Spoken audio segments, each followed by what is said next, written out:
Welcome, dear traveler. Tonight, you and I will leave behind the hum of the modern world.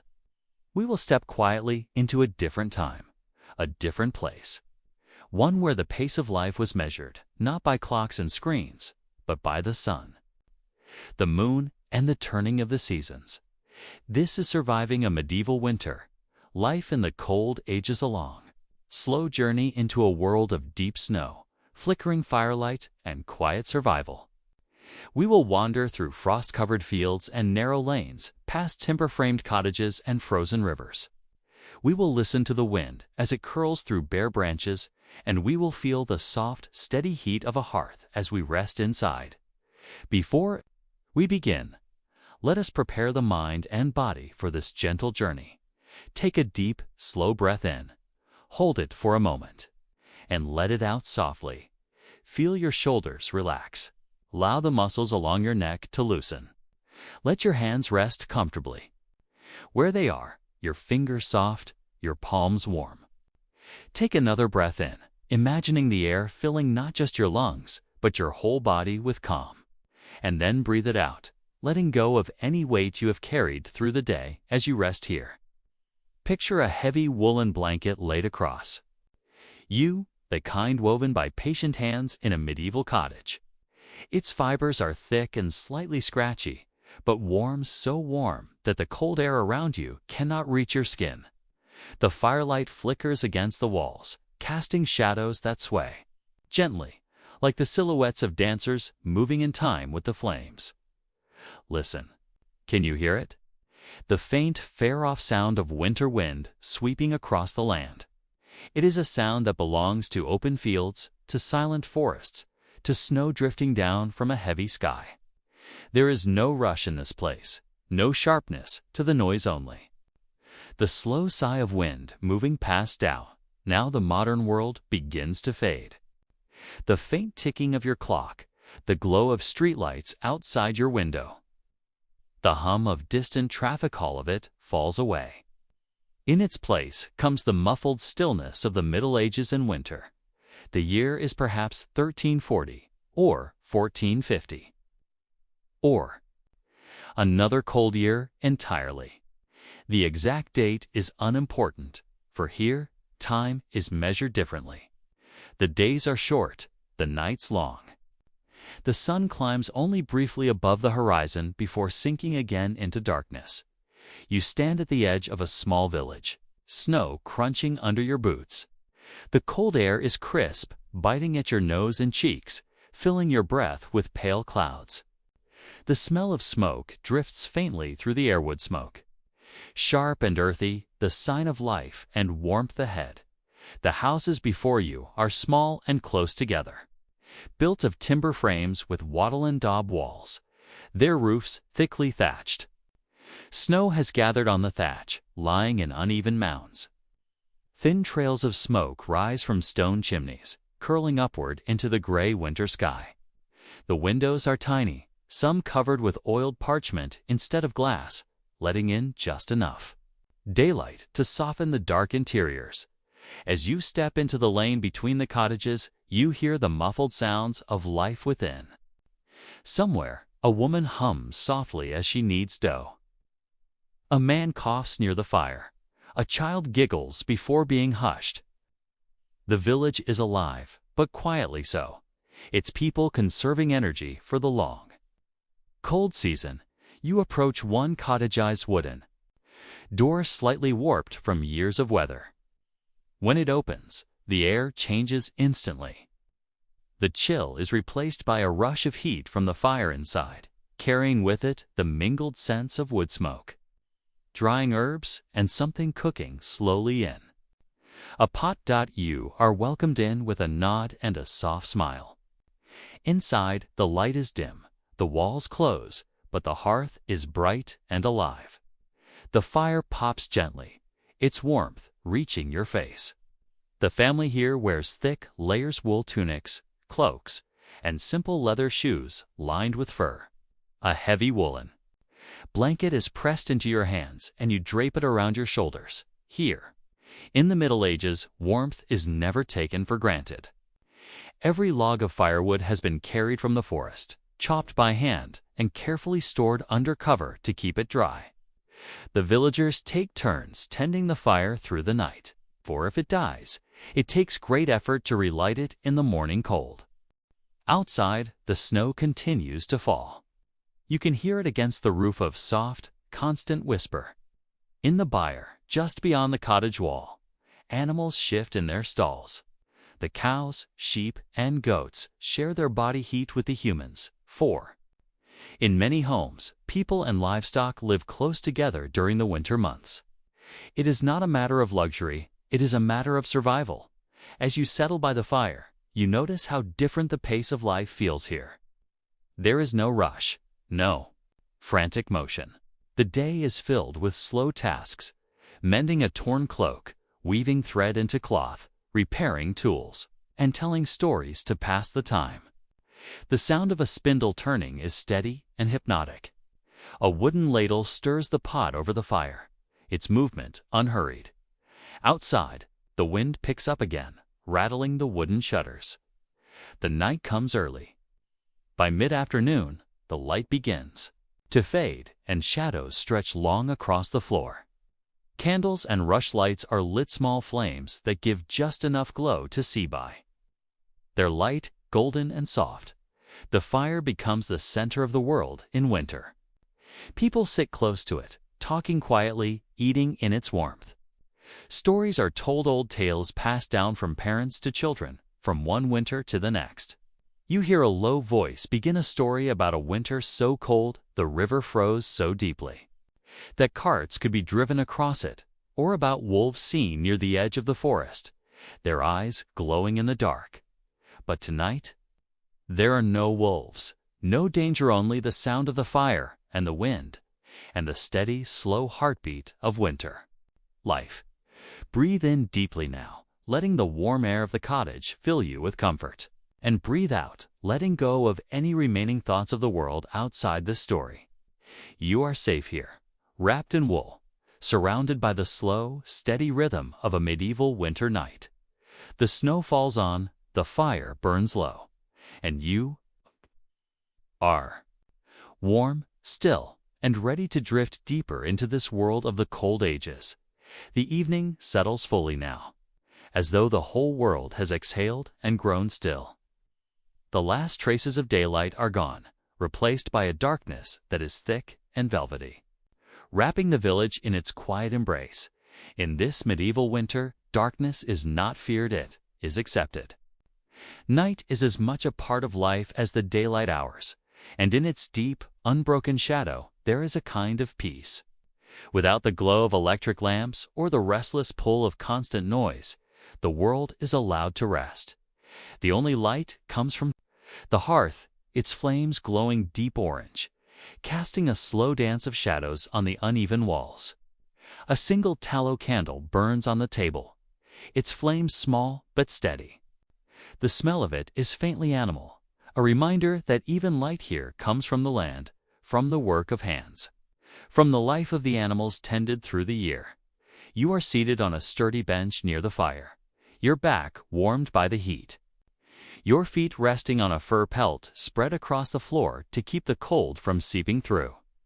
A clay mug of warm ale is placed in your hands, the liquid slightly spiced, its heat radiating into your fingers. As you take a slow sip, the flavor is rich and earthy, nothing like the drinks of the modern world, but comforting in a way that speaks of home and hearth.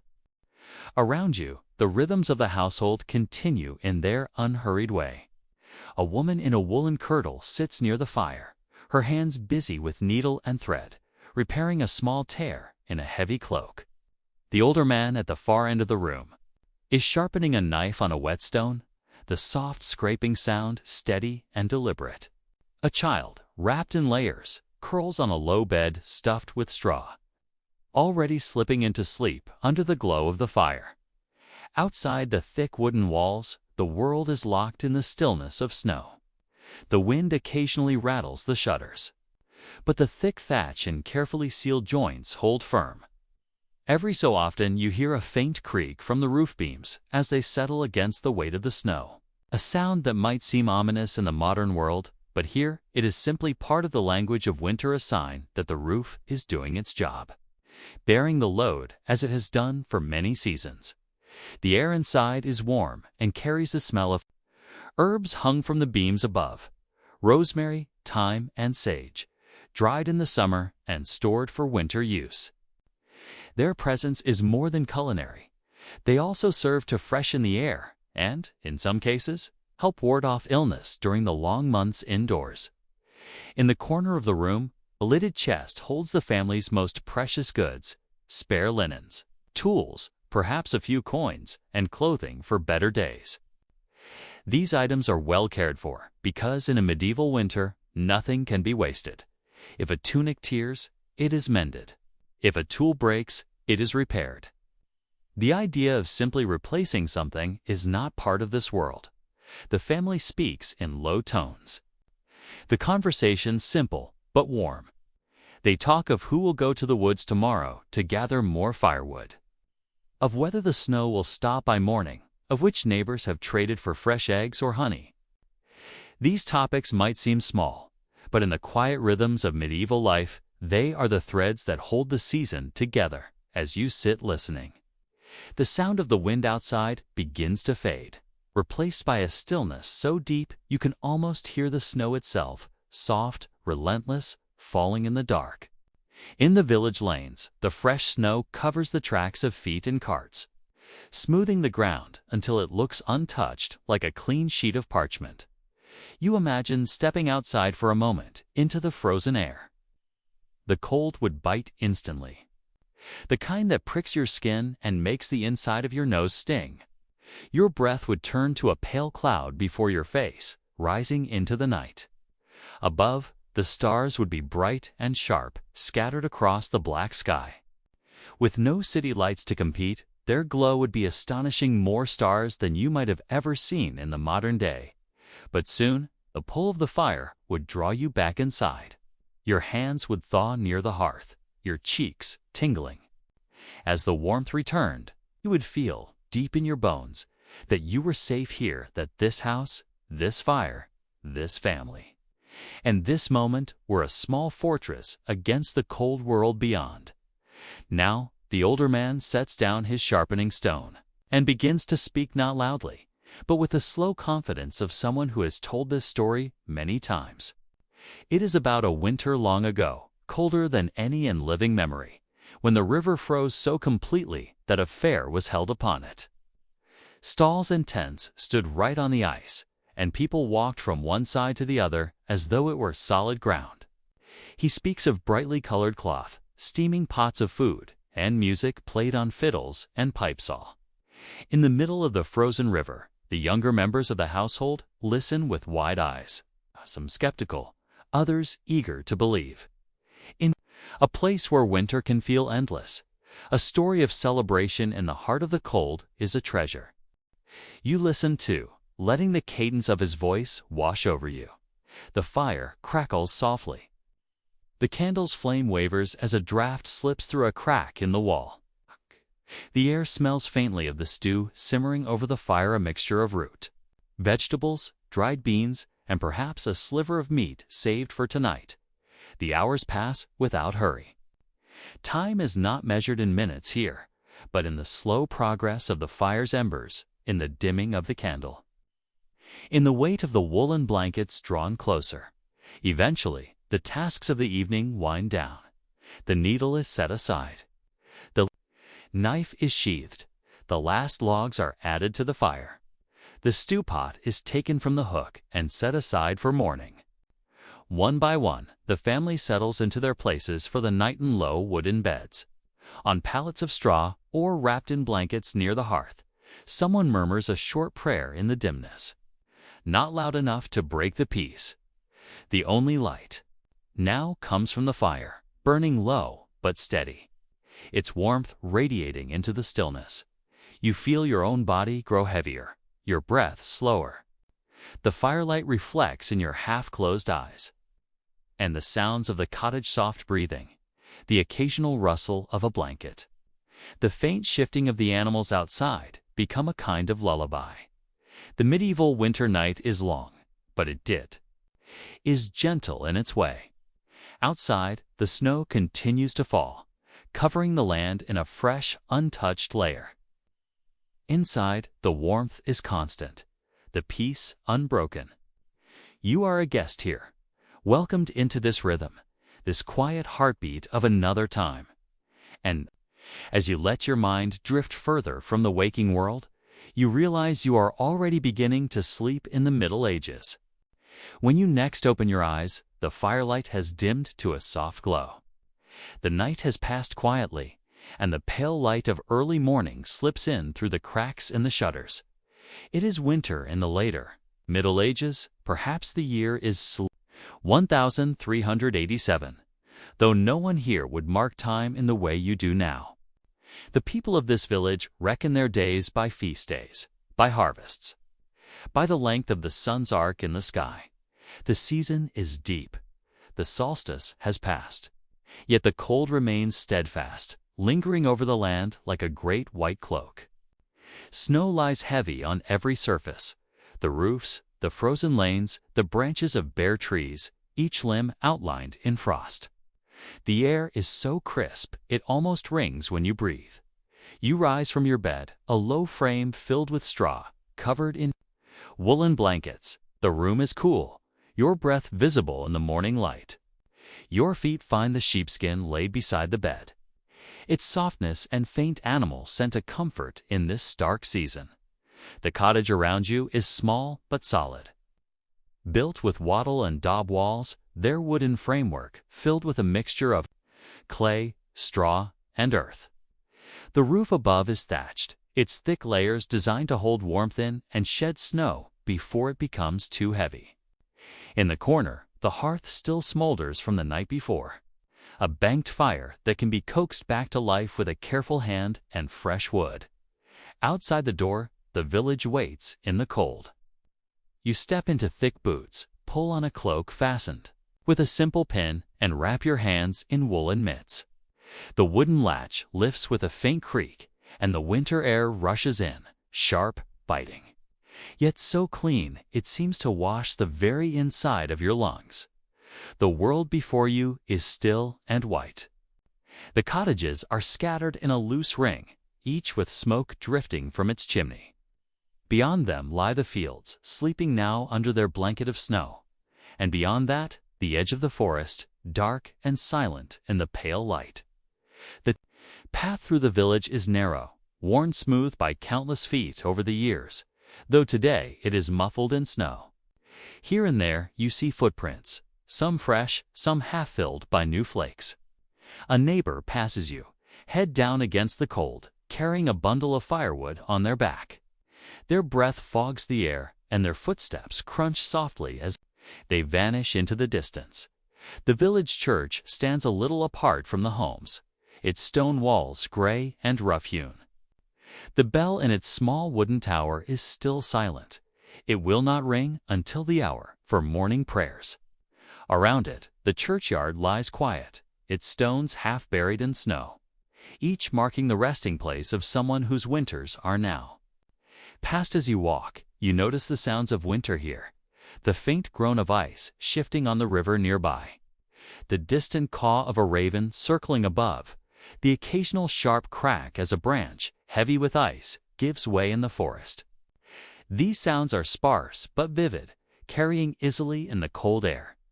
At the edge of the village, the river runs slow and dark beneath a skin of ice. In the shallows, the water is frozen solid, but in the deeper channel, it still moves, whispering. Beneath its glassy cover, children sometimes play here in safer spots, sliding across the ice, but today it is empty. The game abandoned in the deeper freeze. You pause for a moment, taking in the view. Across the water, you see open land dotted with leafless trees, their branches etched in frost. The world feels vast and quiet, every sound amplified, every movement deliberate. Back in the village, the day's work begins despite the cold. A woman steps from her cottage carrying a wooden bucket, heading for the communal well. A man emerges from the small byre beside his home. leading a shaggy cow out for a quick watering before returning her to the warm stall.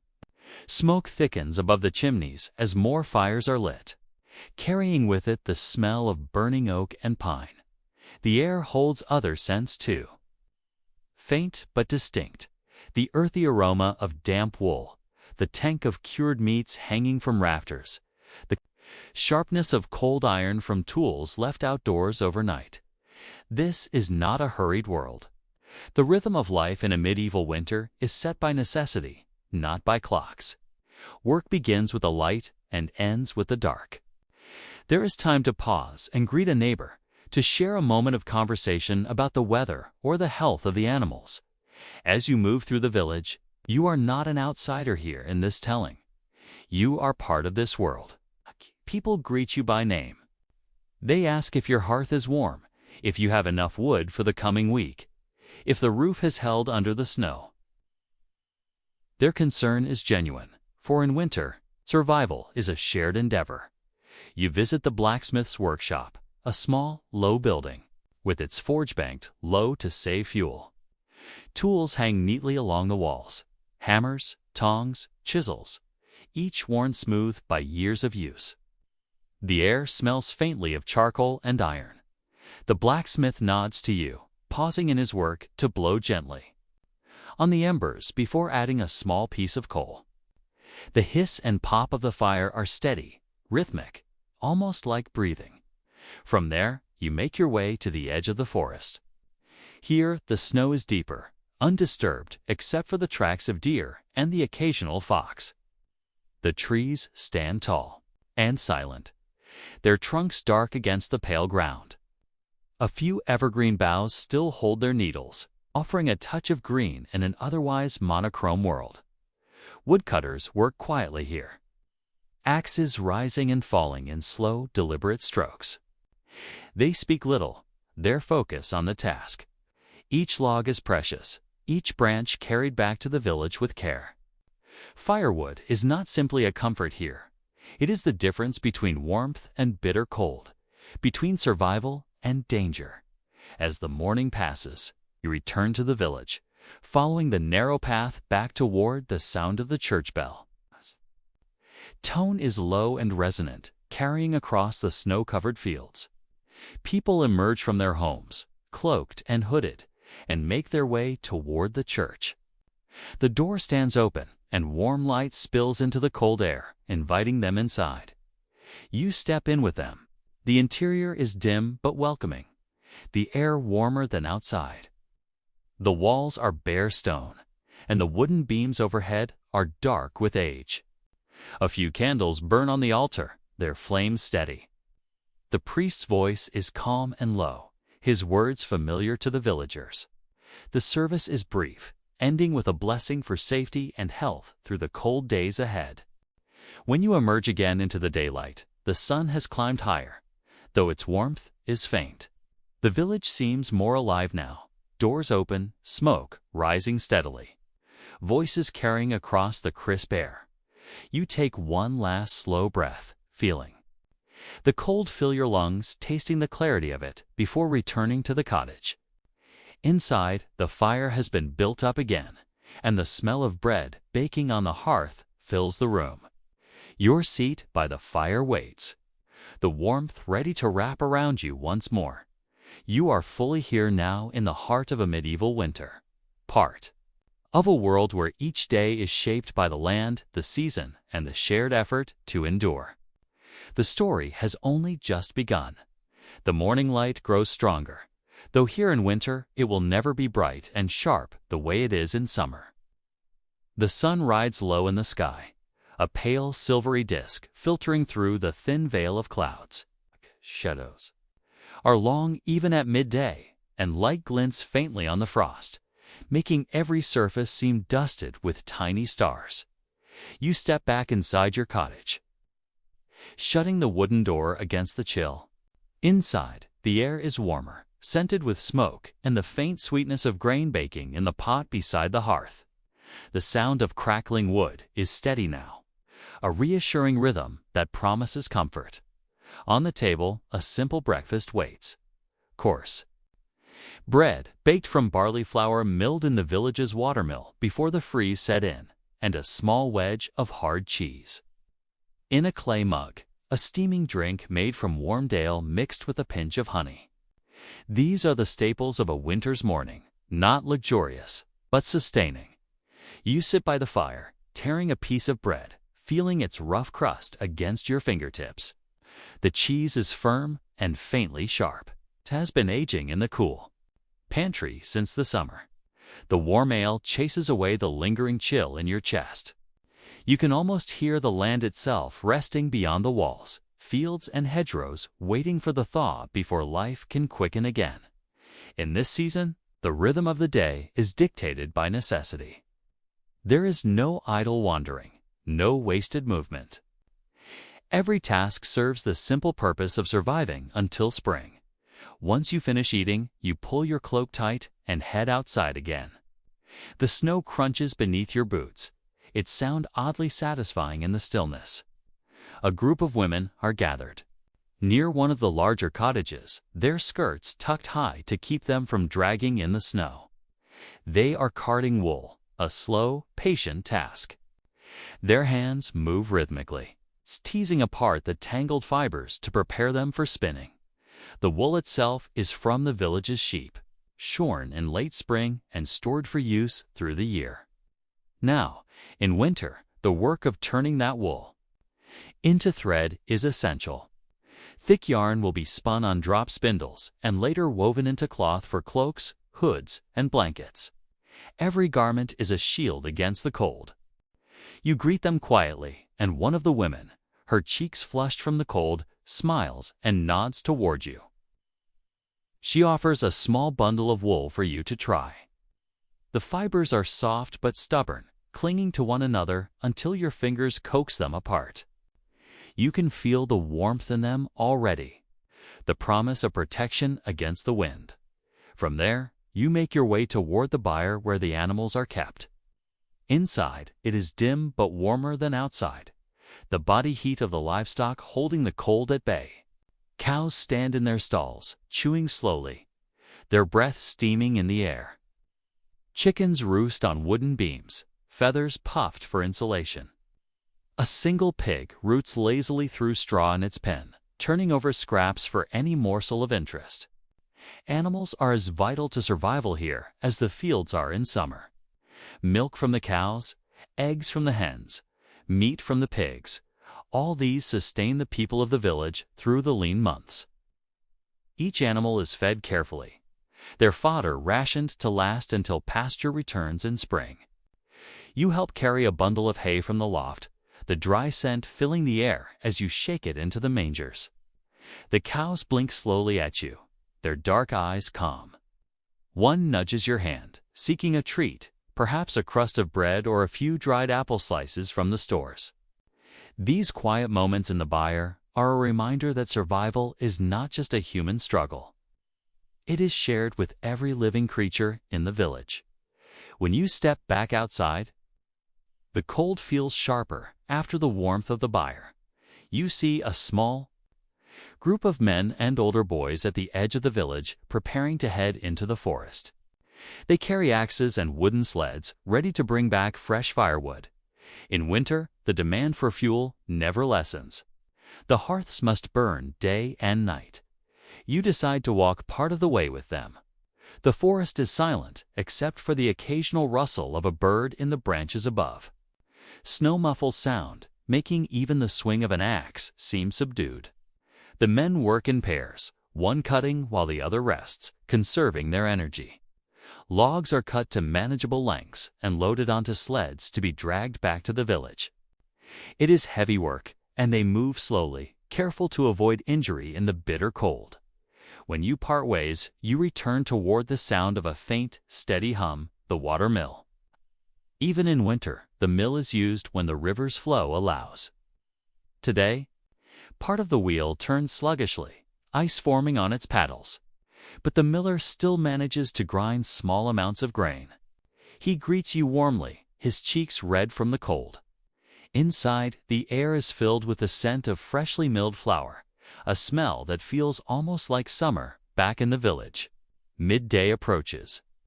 The sun hangs low, yet this is as high as it will climb.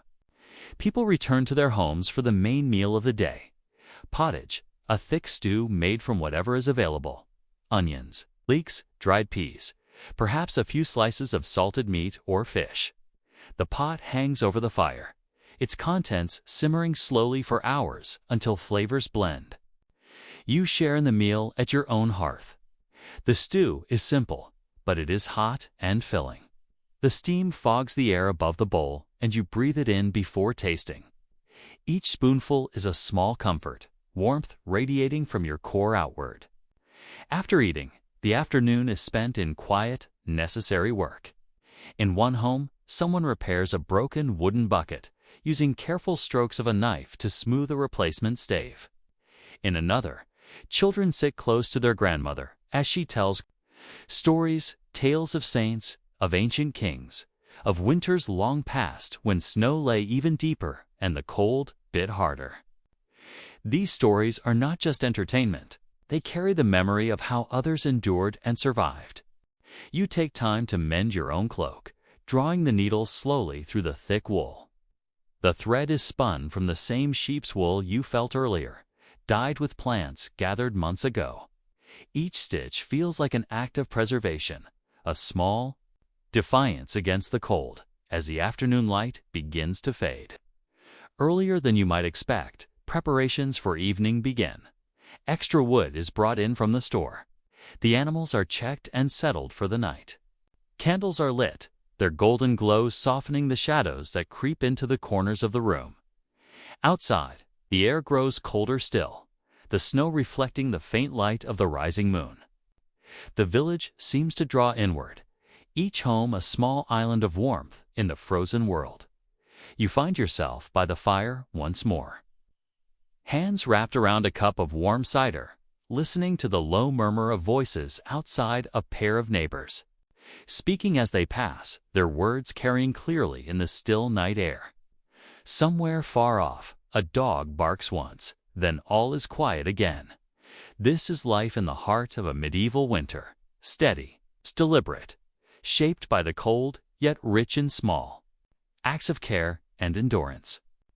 Every person, every task, every breath taken in the sharp air is part of the shared story of survival, and as you settle deeper into your seat, the fire's glow playing across the walls, you realize that in this world, winter is not simply endured. It is met with patience, skill, and a quiet strength that binds the village together until the first green shoots appear once more. You rise before the sun, as most do in the cold months, because in winter there is no reason to linger in bed once the fire's embers have cooled. The air inside the cottage holds a kind of deep chill, the kind that seems to settle into your bones before you've even stood. You can see your breath in the dim light, drifting like faint smoke toward the thatched ceiling. From the corner, a faint glow stirs where last night's fire slept under its blanket of ash. The coals are stubborn, but with a few well-placed breaths and the addition of dry twigs, they begin to crackle again, pushing back the icy weight of the room. The first burst of warmth feels like a small victory. In a medieval winter, these little triumphs matter. The rest of the household is stirring too. Across the single-room space, a heavy wool curtain hangs, dividing the bed from the rest of the living area. A rustle behind it tells you that someone else has woken, a quiet shifting of blankets, the dull thump of feet touching the cold floor. In winter, every movement is deliberate. The simple act of getting dressed is done in stages, layer after layer, until the body is encased in linen, wool, and sometimes fur, if one is lucky enough to own it. The cottage walls are rough timber daubed, with a mix of clay and straw. They keep out most of the wind, though here and there a draft still whispers through. These homes were not built for luxury, but for survival. Low ceilings to trap heat, thick walls to blunt the cold, and a hearth that serves as both kitchen and heart of the household. From a small wooden chest near the wall, the day's first food emerges, coarse bread, baked days earlier, still dense and hearty enough to fill the stomach. A clay pot of ale or watered beer sits ready, it's safer to drink than water this time of year, when the well can harbor illnesses that thrive in still, icy conditions. The brew is weak, meant more for hydration than cheer, but the slight warmth it gives the body is welcome. Before the main work of the day begins, there are tasks to tend to. The fire needs more fuel, and that means a trip outside to the woodpile. You step into your boots stiff with frost and push open the wooden door. The outside world greets you with a quiet so complete you can hear the faint creak of the frost shifting on the branches. The snow crunches underfoot as you make your way toward the stacked logs, each one dark with moisture from melted snow that refroze in the night. Gathering wood is a chore in any season, but in winter it becomes urgent without it. The hearth dies, and with it, comfort and safety. You bring in the load, setting it beside the fire where it will dry. The warmth of the hearth begins to seep into the logs, releasing the faint, sweet scent of sap. This will be the rhythm, all defeating the fire, cooking over it, warming hands and feet in its glow, and guarding it against dying out. Beyond the cottage walls, the village is waking. You can hear the muffled thump of boots on packed snow, the whinny of a horse from the small stable, the low murmur of voices greeting one another in the pale morning light. Winter's work is slower, but it is constant, feeding animals, breaking ice for water, mending tools that will be needed when the thaw comes. You step out again, this time toward the center of the village. The well is still shrouded in morning frost, its rope stiff and brittle. A man is there already, lowering the bucket with steady hands. When it comes up, the water inside is so cold that mist rises from it in the air. He nods to you, a brief greeting, before pouring it into a wooden pail and starting the slow walk back to his home. Farther down the path, a woman scatters grain for her hens, who cluck and scratch in the thin layer of straw spread over the snow. She moves quickly, her scarf pulled tight against her face, her boots crunching as she heads back toward her door. Every moment outside is measured. Even simple chores are done with efficiency to keep the cold from creeping too deep into the body. The church bell rings, one's a hollow, measured sound that seems to linger over the village before dissolving into the crisp air. In winter, its call is rarer. Services are shorter, and the walk there can be treacherous when ice covers the lanes. Yet the bell's sound is a thread tying everyone together, a reminder of the shared rhythm that governs life here by midday. The pale sun hangs low, offering little warmth but bathing the snow in a soft, silvery light. The sky feels closer in. Winter, as though the clouds have drawn down to keep the earth company. In this season, time is measured not by the length of the day, but by the tasks that must be completed before darkness falls. In the fields beyond the village, men work in small groups, repairing fences that the weight of snow has bent. They wear thick woolen tunics and leather boots lined with sheepskin, their breath rising in steady clouds as they hammer wooden posts back into place.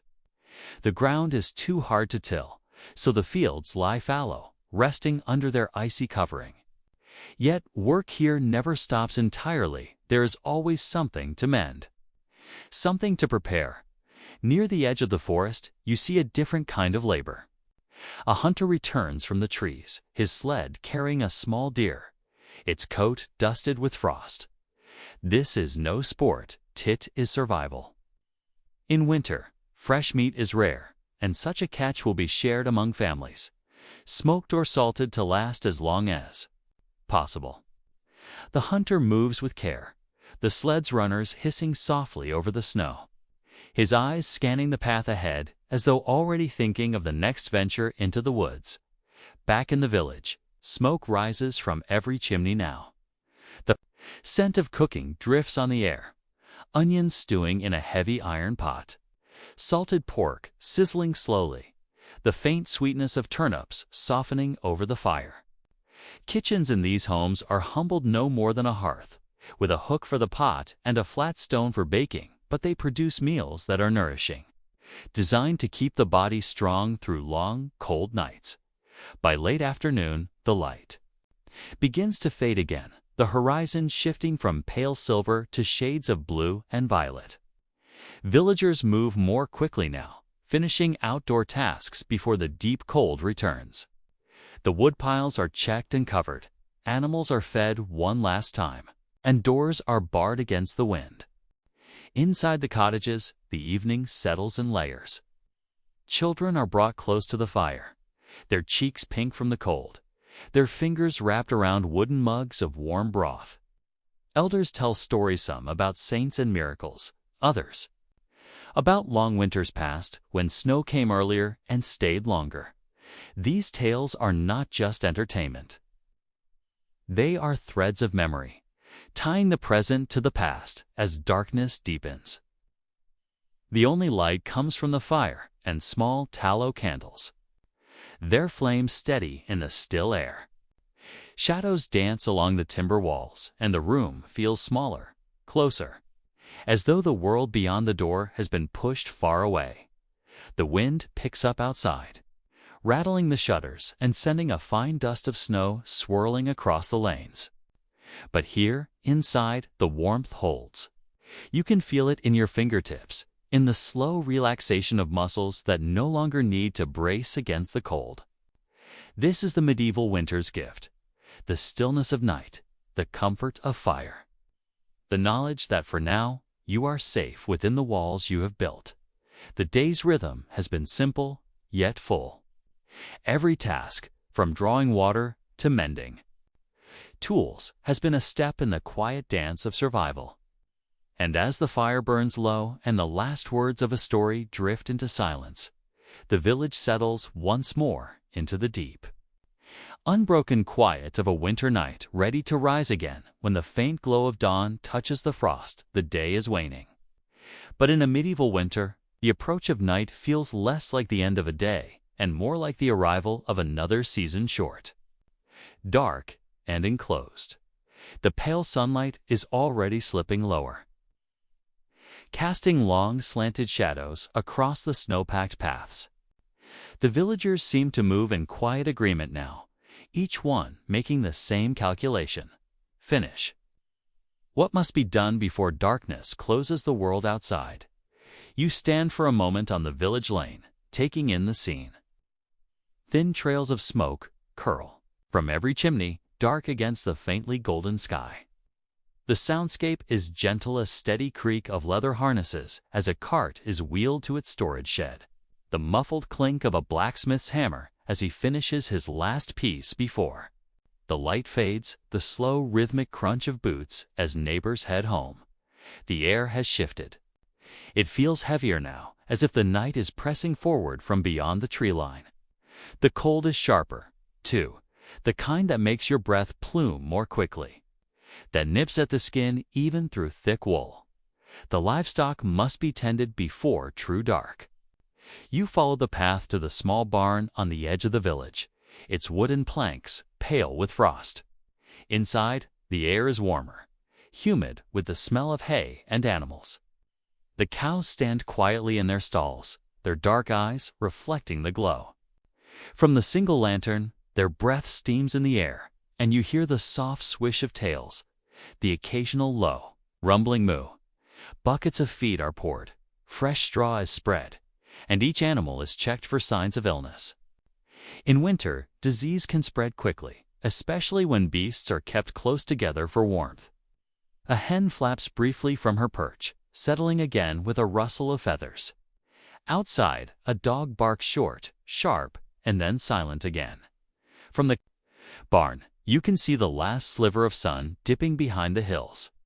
The snow catches the fading light, glowing faintly pink, before surrendering to the deepening blue of twilight. You draw your cloak tighter around you and head back toward the heart of the village. On the way, you pass the blacksmith's forge. He is banking the fire now, shoveling ash over the embers to keep them alive until morning. The smell of hot iron lingers in the air. He nods to you in greeting, his face ruddy from the day's heat, and then closes the heavy wooden door, shutting The cold out near the church, a few villagers linger, speaking in low voices. They are planning the morrow whether it will be safe to travel to the nearby market town, whether the roads will be clear enough to bring back needed goods. In winter, such journeys are not taken lightly. A sudden storm, an unseen patch of ice, or even the setting sun can turn a simple errand into a dangerous ordeal. You reach your own cottage just as the first true darkness settles in. Inside, the fire has been fed and now burns brightly, casting a steady glow across the room. Shadows sway gently along the walls, their movement tied to the flicker of the flames. The evening meal is already being prepared.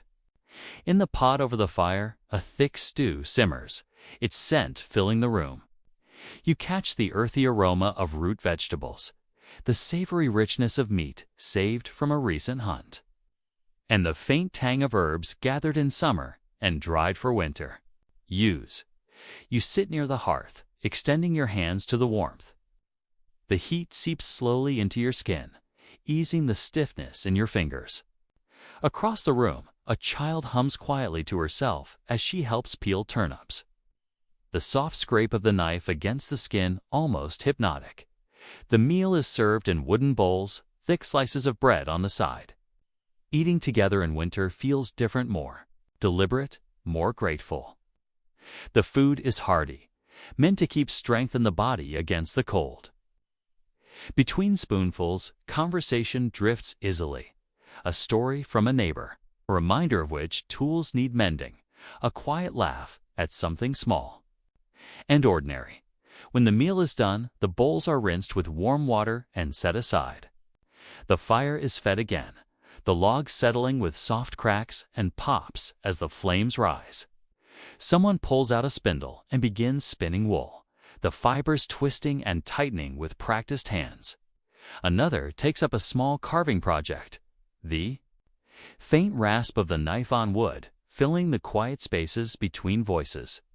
Outside, the wind has begun to rise, its low howl threading through the gaps in the shutters. It is not a fierce wind, yet just enough to remind everyone of the cold waiting beyond the door. The sound blends with the occasional creak of the rafters as the wood shifts in the night air. The hours pass without urgency. Time, evenings, stretches differently, slower, more contained. There is no rush, no pressing list of tasks that cannot wait until morning. The world has been reduced to the circle of light around the hearth, and everything beyond that can be left for another day. Eventually, the household begins to ready for sleep. The bedding, thick wool blankets, patched quilts, sometimes furs, laid out close to the fire. The youngest are tucked in first, their heads disappearing beneath the covers. Only the soft rhythm of their breathing left to mark their presence. Before the adults settle, there is one last tending of the fire. The embers are banked, not fully extinguished, so that in the morning a few breaths and a handful of kindling will be enough to bring it back to life. The fire is more than warmth, here it is survival, and so it is treated with the same care.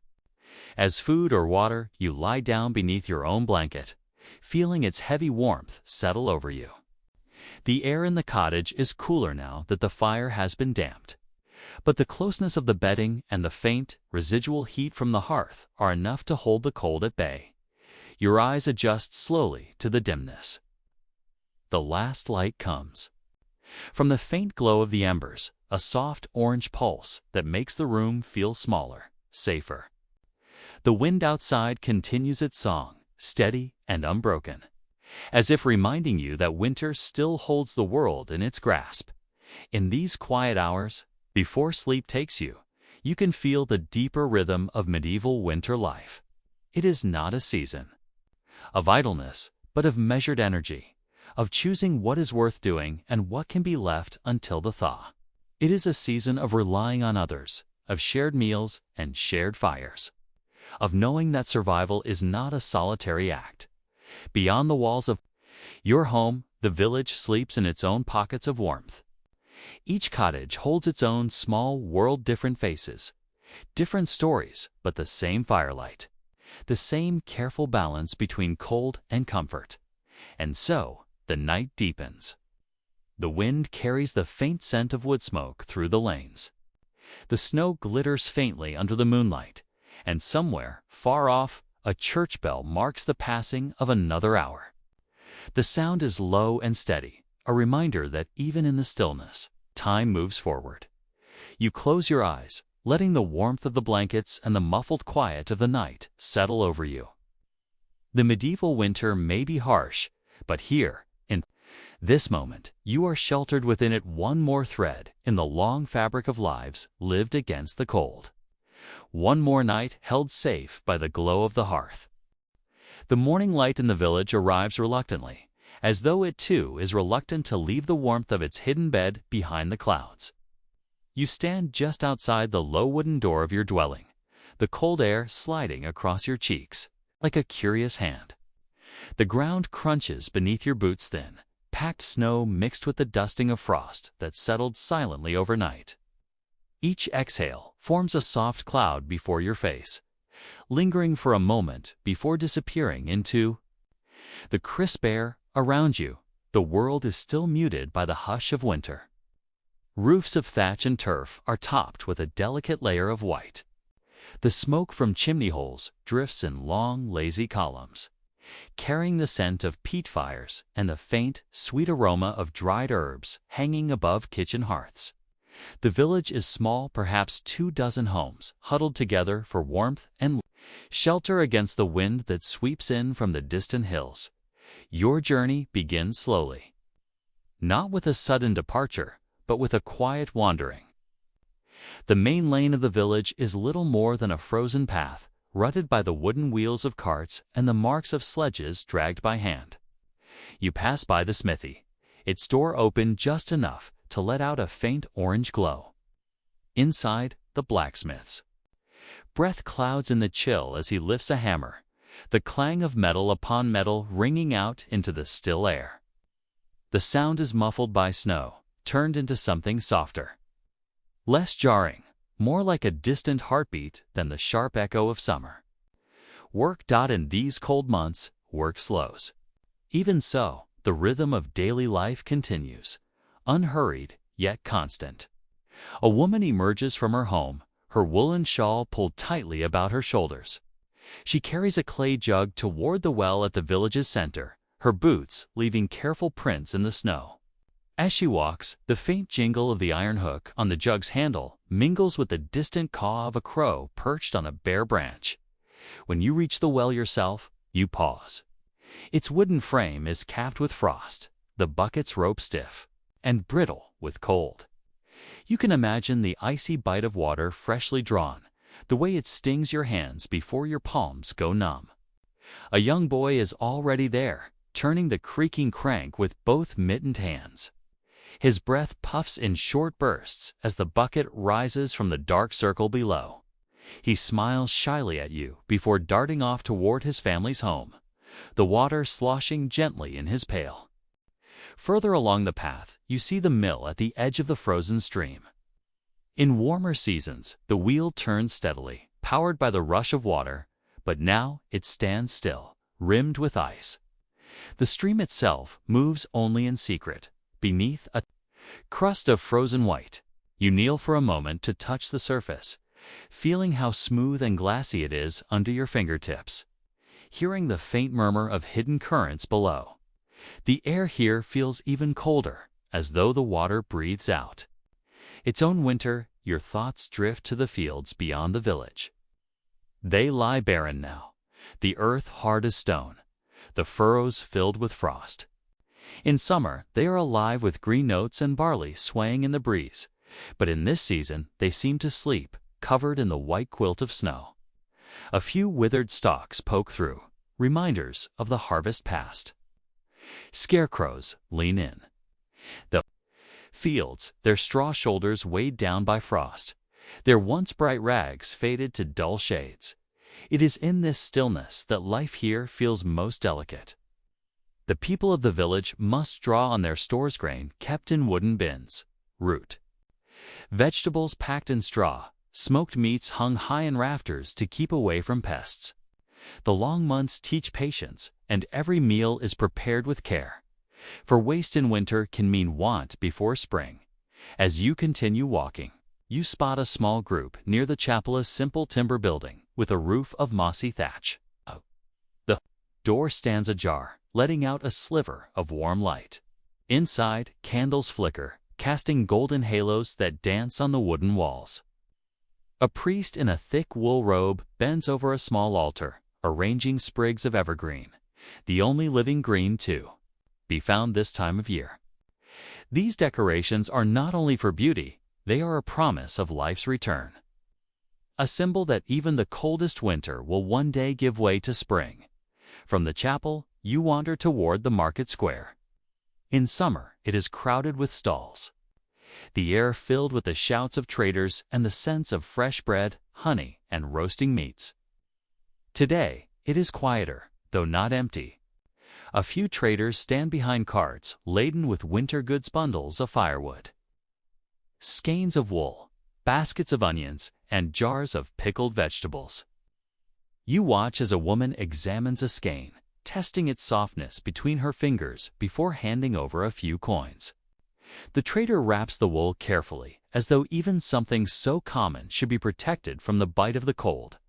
A thin winter sun hangs low in the sky, its pale light sliding along the snow and ice, making the whole village shimmer faintly. Your breath falls into rhythm with your steps, and time seems to stretch.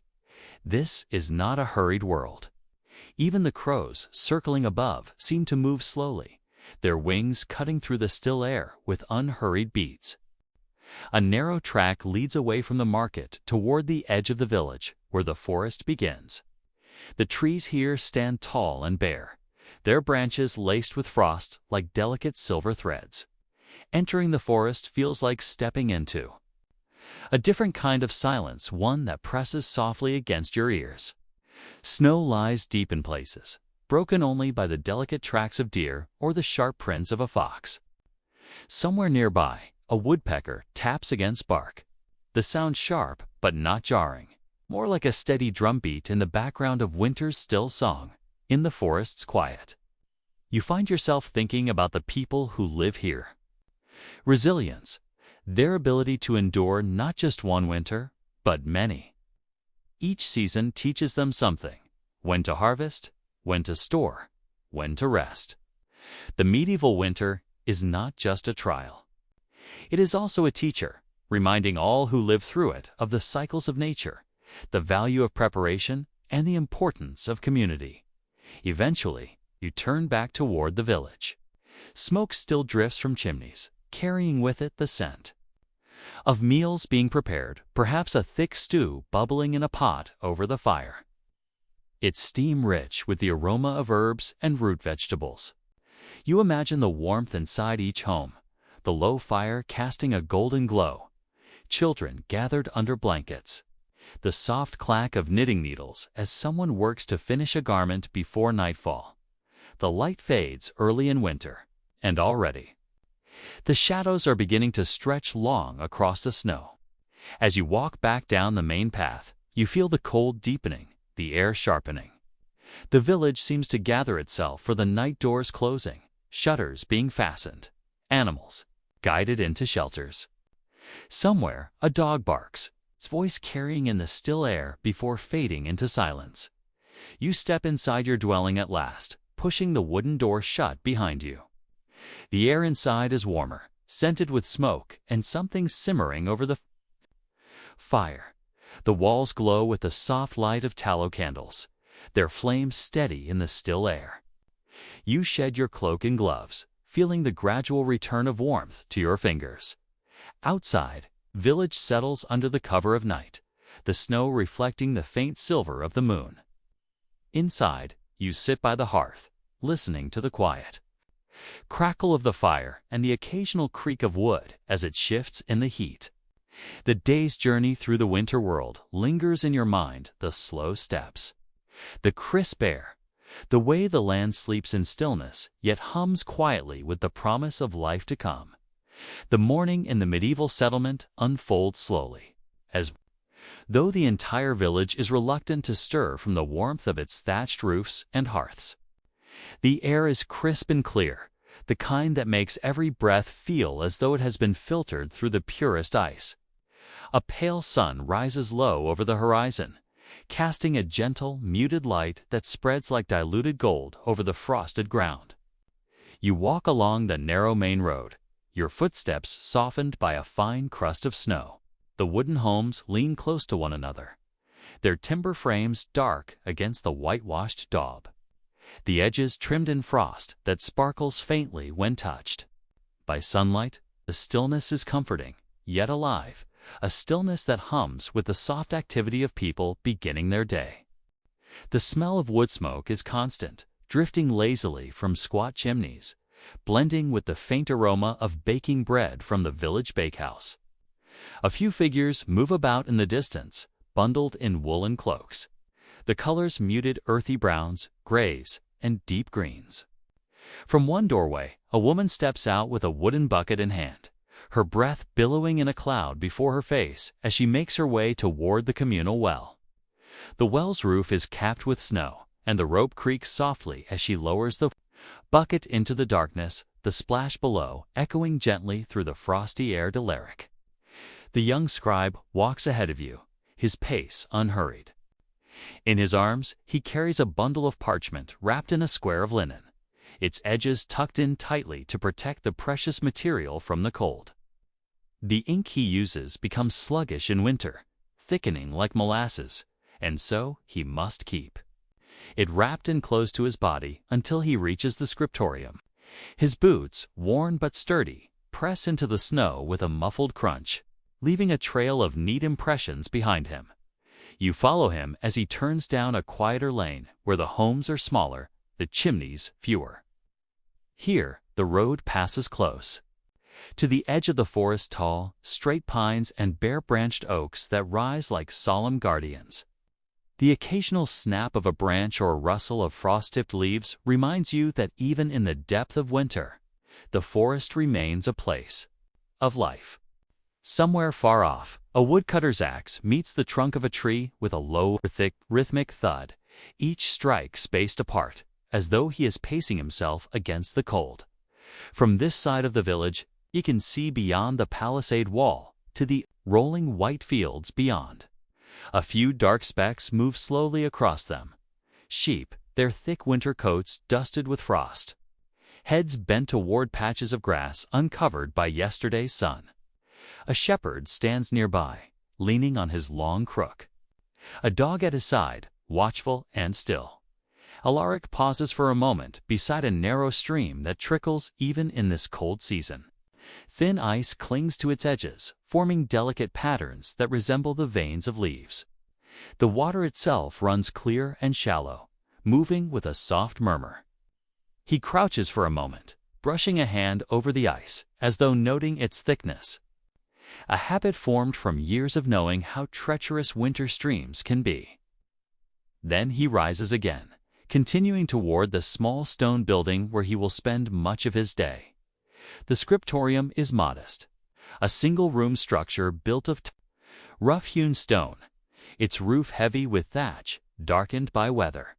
A small window, glazed with oiled parchment rather than glass, lets in a muted light. As Alaric opens the door, a faint warmth meets you, scented with beeswax from the candles that have been burning since early morning. The space is still, save for the gentle scratch of quills upon parchment from the other scribes already at their work. He greets them in a low voice, a simple nod, and the murmur of names. Then he takes his seat at a sturdy wooden table, setting down his bundle. His tools are simple yet treasured. The quill trimmed to a fine point, the small pot of thick ink, the penknife for sharpening, and the sheets of parchment smoothed and weighted at the corners. His fingers, reddened by the cold, curl carefully around the quill as he begins to copy a passage from an older text, a prayer written in careful Latin script. The rhythm of the work is hypnotic. Dip the quill, draw the line, form the curve. Lift and pause. Outside, the wind sighs softly against the stone walls, but within, the quiet is deep, broken only by the occasional shifting of a chair or the faint sound of parchment turning.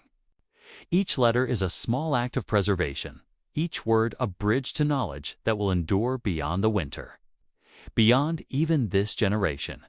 From time to time, Alaric glances toward the window, watching the shifting light. The sun will rise only. So far today, before it begins its slow descent, the hours of daylight brief in this season. He knows that by late afternoon, the village will already be preparing for night. Shutters closed, fires stoked, animals brought in from the cold. Winter teaches people to live not by the clock, but by the rise and fall of light itself. When midday arrives, a quiet break is taken. The scribes step outside, wrapping their cloaks tightly. The air feels sharper now, the sky a pale washed out blue. A woman from the bakehouse arrives with a basket of coarse bread and a small pot of broth, steam rising into the cold air. You join them in a simple meal, the bread warm in your hands, the broth rich with the taste of root vegetables and a hint of salted meat. A rare addition in the leaner months. The warmth lingers in your chest as you and Alaric set off for the short walk back toward the main square. The village feels more awake now, though still quiet compared to summer months.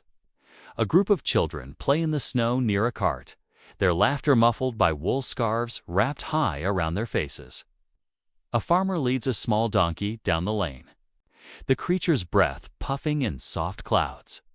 A few hens scratch in the snow at the edge of a yard, undeterred by the cold, their feathers fluffed for warmth. As you pass the market shelter, little more than a timber frame with a roof.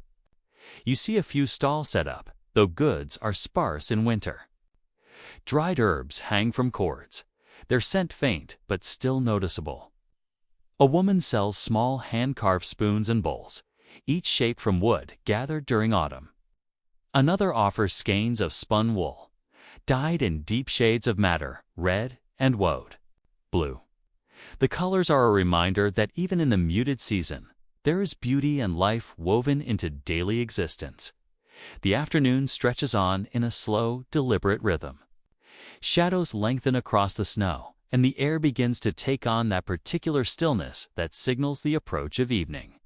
Alaric returns to the scriptorium for a final hour of work, his quill scratching steadily across the page. The candles are lit once more, their flame steady in the still air, casting pools of honey-colored light over the tables. When at last he sets down his tools for the day, there is a quiet satisfaction in his posture. Another page completed, another thread in the tapestry of knowledge secured. Together, you step out into the deepening dusk. The sky is painted in soft hues of rose and pale violet, the first stars beginning to emerge. Somewhere in the distance, a bell tolls, not loud, but resonant enough to carry across the cold air, calling people to the safety and warmth of home. The journey back through the village is even quieter than before.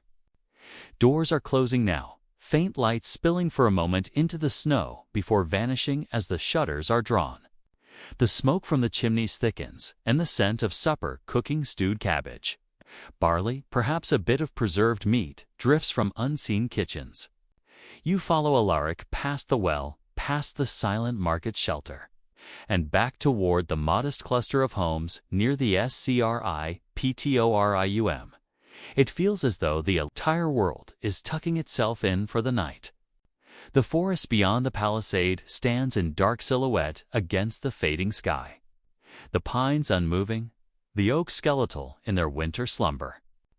The snow crunches softly beneath your feet, a sound that will stay with you, as constant as the smell of wood smoke and the hush of the wind by the time you part ways with Alaric. The stars are scattered in their quiet brilliance above, and the moon is rising, pale, serene, and watchful. The village sleeps, but life continues in its slow, steady heartbeat. Each day a quiet chapter in the long history of surviving a medieval winter. The narrow track you follow leads out from the bustle of the market and into a softer, quieter part of the medieval settlement. Here, the houses are smaller. Their thatched roofs bowed gently under the weight of winter frost, and their walls of wattle and daub mottled with the earthy colors of age. Smoke drifts lazily from squat chimneys, the scent of peat fires mingling with the cold, damp air. You can hear the muffled bleating of sheep somewhere in the distance, and the occasional creak of a wooden door as someone steps outside to fetch water or check on a coop of hens. Alaric, walking just a pace ahead, slows his steps so you can take in the surroundings at your own leisure. He speaks little, his voice soft when he does, a habit perhaps learned from hours spent in the monastery scriptorium, where quiet is a rule as sacred as the ink-stained pages themselves. He points out a small shrine nestled against the trunk of an old oak. The wood of the shrine is weathered, its simple carving of a cross softened by time. Yet someone has taken the trouble to place a sprig of evergreen within it. In the stillness of this moment, it is easy to imagine that such small acts of devotion are the heartbeat of the village. Quiet, unspoken, and enduring. The path slopes gently downward, leading to a stream that cuts through the frost-laced meadow. The water runs slow and dark, reflecting the pale winter sky in rippling fragments. On its banks, the grass is brittle, its tips catching the faint sunlight like thin glass. A pair of ducks float downstream, their muted quacks the only interruption in the hush. You pause to listen, letting the sound of the current become a kind of lull. Its gentle rush as calming as the pages of history turning in a quiet library. Alaric leads you to a narrow wooden footbridge, its planks worn smooth from years of passage. As you step across, the wood shifts ever so slightly beneath your feet, the way old things do, not from weakness, but from a memory of every step they have borne. On the other side, the air seems subtly different, touched by the scent of pine and damp moss. The forest here rises in a gentle slope, the trunks of tall evergreens standing like pillars in a vast, open hall. The ground is softened by a quilt of fallen needles, muffling your footsteps to a near silence.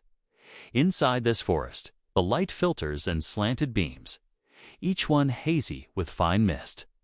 A crow calls somewhere overhead, the sound deep and resonant, echoing from unseen branches. Alaric stops beside a fallen log and rests his bundle of scrolls against it for a moment.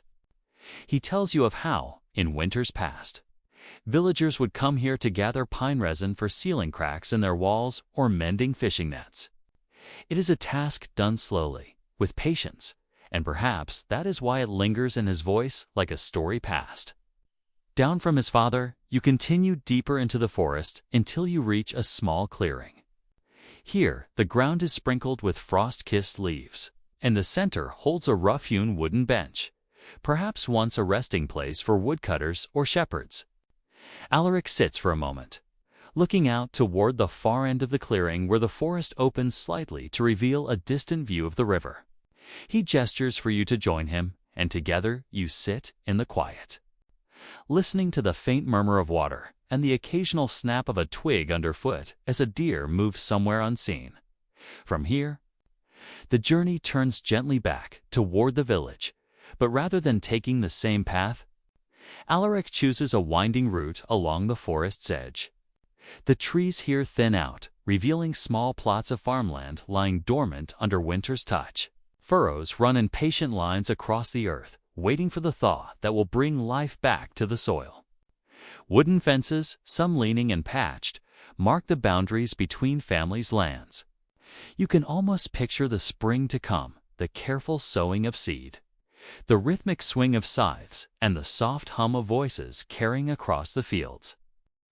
Passing one such fence, Alaric pauses to adjust a loose rail, his hands working with quiet familiarity. He tells you that in times of deep snow, these fences can vanish under drifts, and neighbors sometimes walk across one another's land without realizing it, their footprints winding between the trees and houses. In such moments, the boundaries of the village blur, both literally and in spirit, as survival becomes a shared endeavor. By the time you return to the main road, the afternoon light has shifted to a warm, golden hue. spilling over the rooftops and painting the snow in soft amber. Smoke curls upward from more chimneys now, carrying with it the scent of stewing root vegetables and the faint temps of cured meat. The sound of distant laughter drifts from somewhere down the lane. Gentle and unhurried, Alaric walks with you past the smithy, where the forge has been banked for the evening. The door stands open, letting out the smell of charred wood and hot metal. Tools hang neatly along the walls, their edges gleaming in the fading light. Further along, a baker's window offers a glimpse of round loaves cooling on wooden boards, their crusts crackling softly as they release the heat of the day. The sun slips lower, and lanterns begin to glow at doorways, their light spilling in soft pools across the snow-dusted street. You and Alaric slow your steps even more now, as though both of you are reluctant to leave this lingering calm. Somewhere behind you, a bell tolls, not urgently, but in a steady, measured rhythm, marking the passage of time in a place where life flows at its own pace. As you near the monastery walls, Alaric glances back toward the darkening sky. A scattering of stars has begun to appear, faint pinpricks of silver in the deepening blue. He tells you that winter nights here are some of the clearest of the year, the cold air sharpening the light of the constellations until they seem almost close enough to touch. His voice lowers to a near whisper as he describes the names of the stars and the stories woven into them. Tales of travelers, kings and saints who, like him, once looked upward on nights just like this. You step through the monastery gate, the sound of the wooden latch closing softly behind you. Inside the walls, the air is still and touched with the faint smell of beeswax from the candles burning in narrow windows. Somewhere in the cloisters, footsteps echo gently, and the low hum of a chant drifts from the chapel. The world beyond these walls fades into a gentle hush, as though it exists now only as a memory carried in the folds of the night.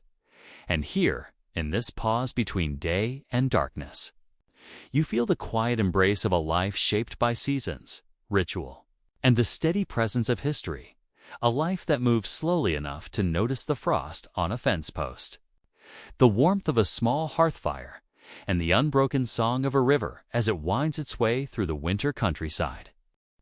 The afternoon light begins to soften, spilling its gold across the snowy rooftops and frozen fields.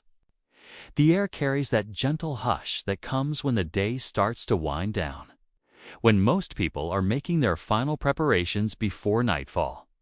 You find yourself walking with Alaric along a winding lane that leads away from the busier market and toward the edges of the settlement, where the forest begins again, thick and shadowed. The snow here is less trampled, and each step leaves a crisp print behind, the edges sharp in the cold. A few hardy birds hop between the bare branches, their tiny feet barely bending the frost-coated twigs. In the distance, you can hear the rhythmic thud of an axe, someone splitting wood for the long night ahead. The sound is steady and unhurried, as if each swing is a part of a ritual that has been repeated for generations. Alaric tells you softly about the people who live on the outskirts, families of woodcutters and trappers who rely on the forest for their livelihood. Their homes are built lower to the ground, roofs thatched thick with straw or covered in heavy sod to keep out the cold winds.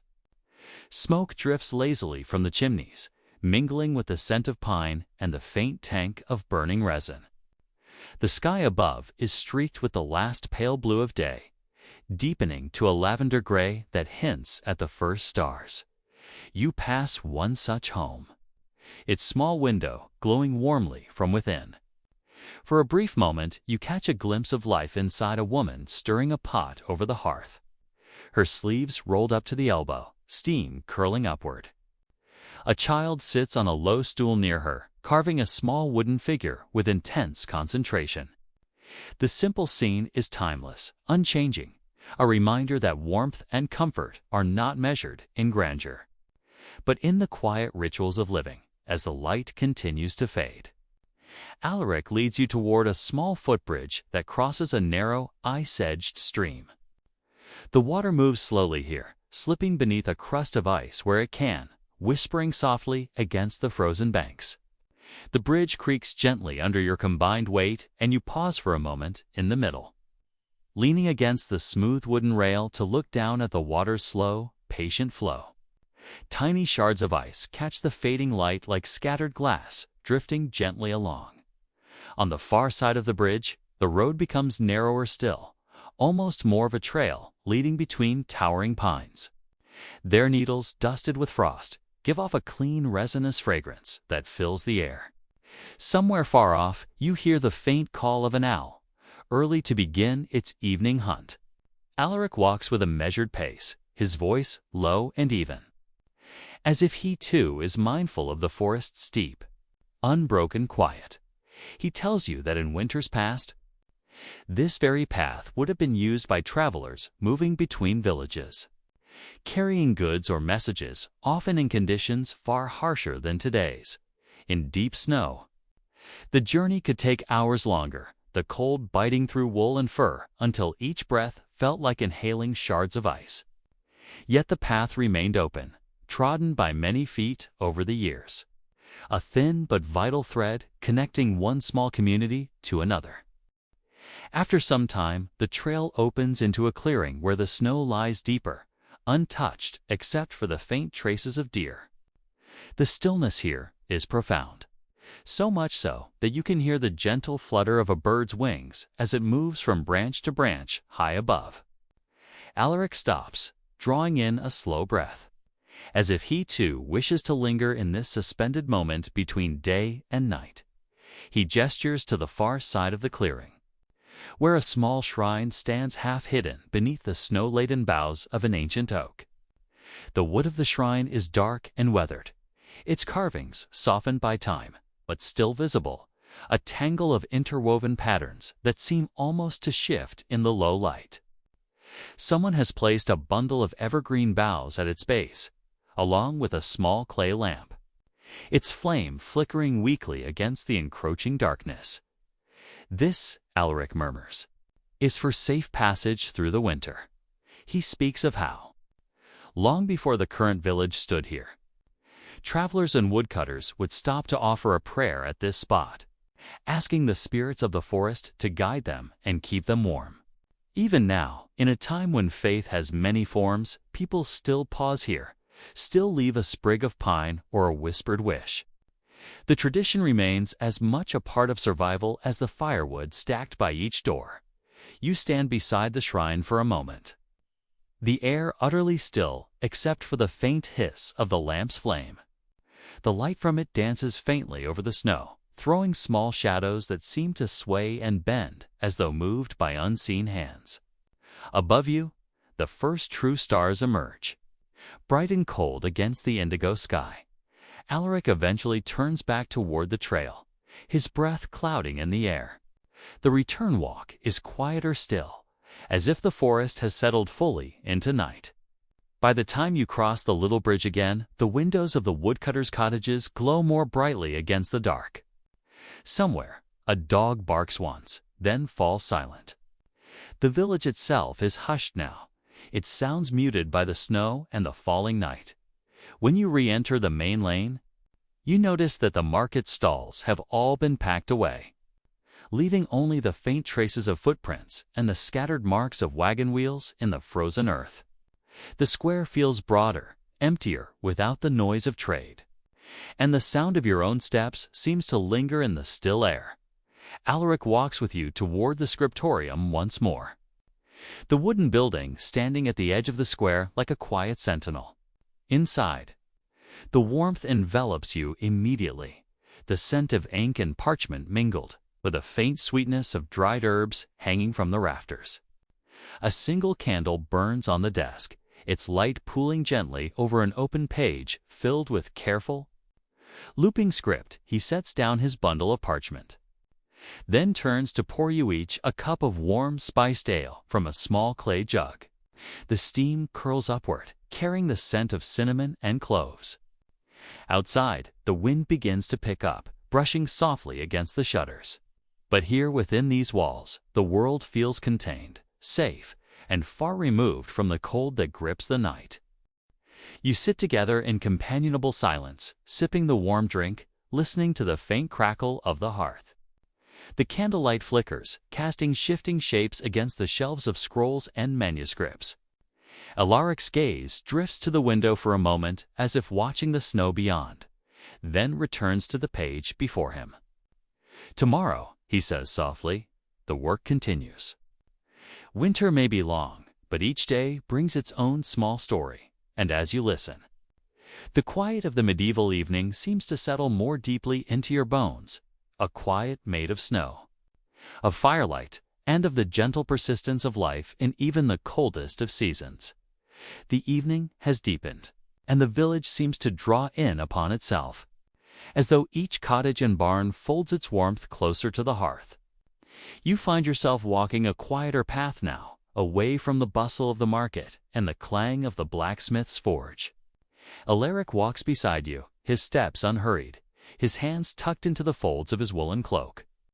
The sky above is brushed in dusky indigo, with the first stars pricking through the thin veil of cloud. Somewhere ahead, you hear the low, slow creak of a wooden cart being drawn toward the last of the storage sheds. The wheels roll reluctantly over the frozen ruts, the sound carrying far in the crisp air. A man leads the cart, his breath clouding before him, his figure bent slightly forward from years of this same work. The faint jingle of a harness bell marks each step of the sturdy mule that pulls the weight. The path winds toward the edge of the village, where fields lie dormant under snow. Here, the earth sleeps, its furrows softened and hidden. The wind is different, less interrupted by buildings, and it brushes your cheek with a sharper, more insistent chill. Alaric pauses for a moment, looking out over the darkened expanse, and says softly that in the spring, these fields will turn a tender green, dotted with shoots of barley and rye. Now, though they are still, and the memory of growth is kept only in the minds of those who till them, you continue onward, your boots making a steady rhythm against the path. The air smells faintly of wood smoke, drifting from a cottage somewhere unseen. There is comfort in that scent, the promise of warmth, of food, of human presence in the cold. You and Alaric come to a low stone wall, its top dusted with frost, and beyond it lies a small cluster of beehives. They are wrapped in woven straw covers to guard against the winter air. He tells you the bees sleep through these months, feeding on what they stored from the summer flowers. Their tiny world folded inward until the thaw comes. Past the hives, the path curves toward the frozen river. The moon, pale and almost full, hangs low enough to cast a dim reflection upon the ice. Here, the world feels larger, the river stretching on into the dark, the far bank lined with shadowed trees. Somewhere beneath the ice, water still moves, slow but steady, carrying with it the memory of warmer days. You hear the faintest groan of shifting ice, like the earth itself releasing a long-held breath. Alaric walks out onto the wooden footbridge, the boards underfoot dry but cold. He rests his hands on the railing, looking upstream. He speaks of the river's importance, how in the warmer months it carries small boats laden with fish, timber, and sacks of grain. Now, in winter, it serves more as a boundary, a quiet marker between the village and the forested lands beyond. You stand together in the stillness, the only sound, the faint ruffle of the wind and the creak of the bridge settling under its own weight, as you turn back toward the village. The first true night has settled in. Lanterns glow from within the windows of cottages, their light flickering with the movement of the flames inside.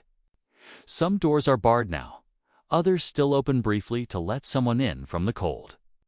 The snow underfoot catches glints of that lamplight, as though small stars have fallen and become scattered across the grounda woman passes by carrying a basket covered with a thick cloth. She nods to you and Alaric without speaking, her steps purposeful, her face ruddy from the wind. Alaric explains she is likely bringing bread to a neighbor, for in winter food is shared more freely, not because it is abundant, But because there is strength in ensuring no one goes without, you arrive at the scribe's small workshop.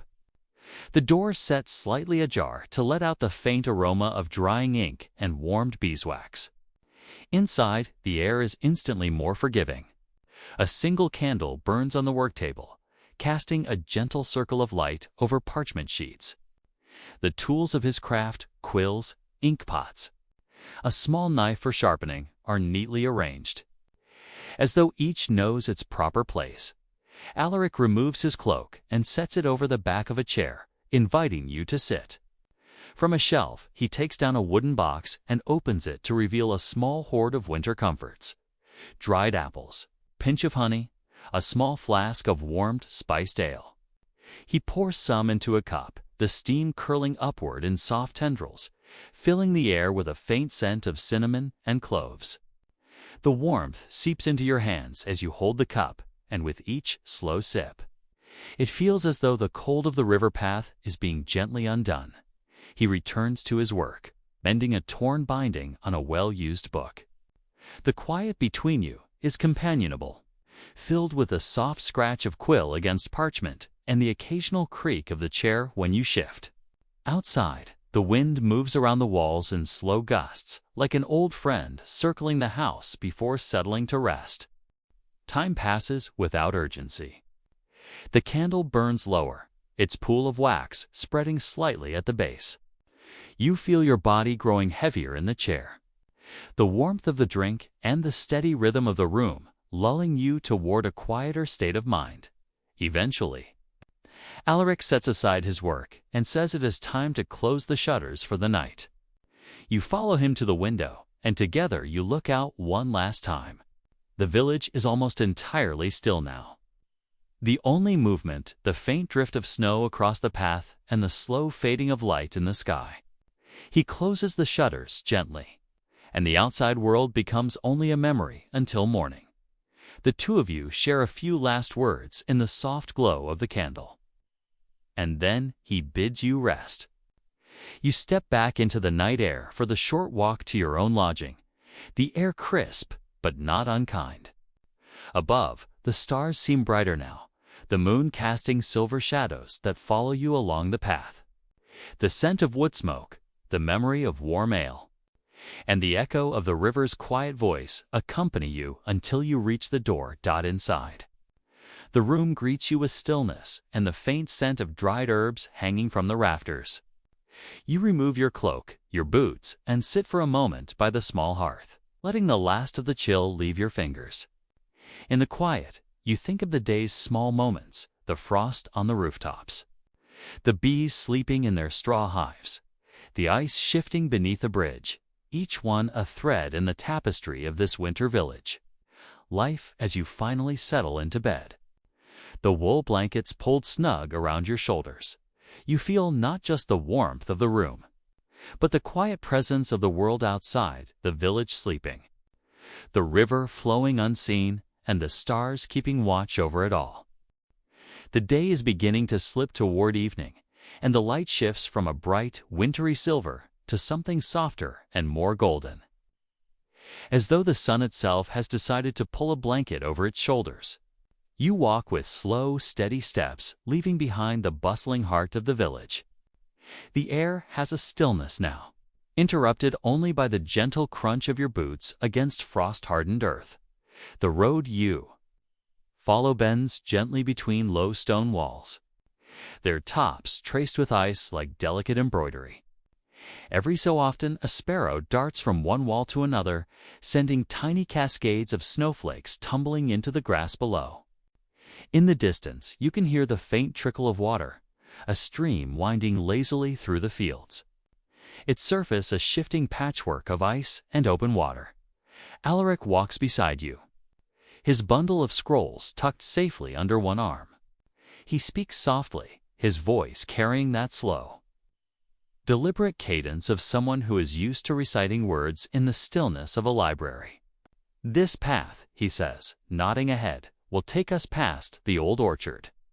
It isn't much now, bare branches and frost, but in summer, the air is so thick with the scent of apples you can almost taste it before you bite."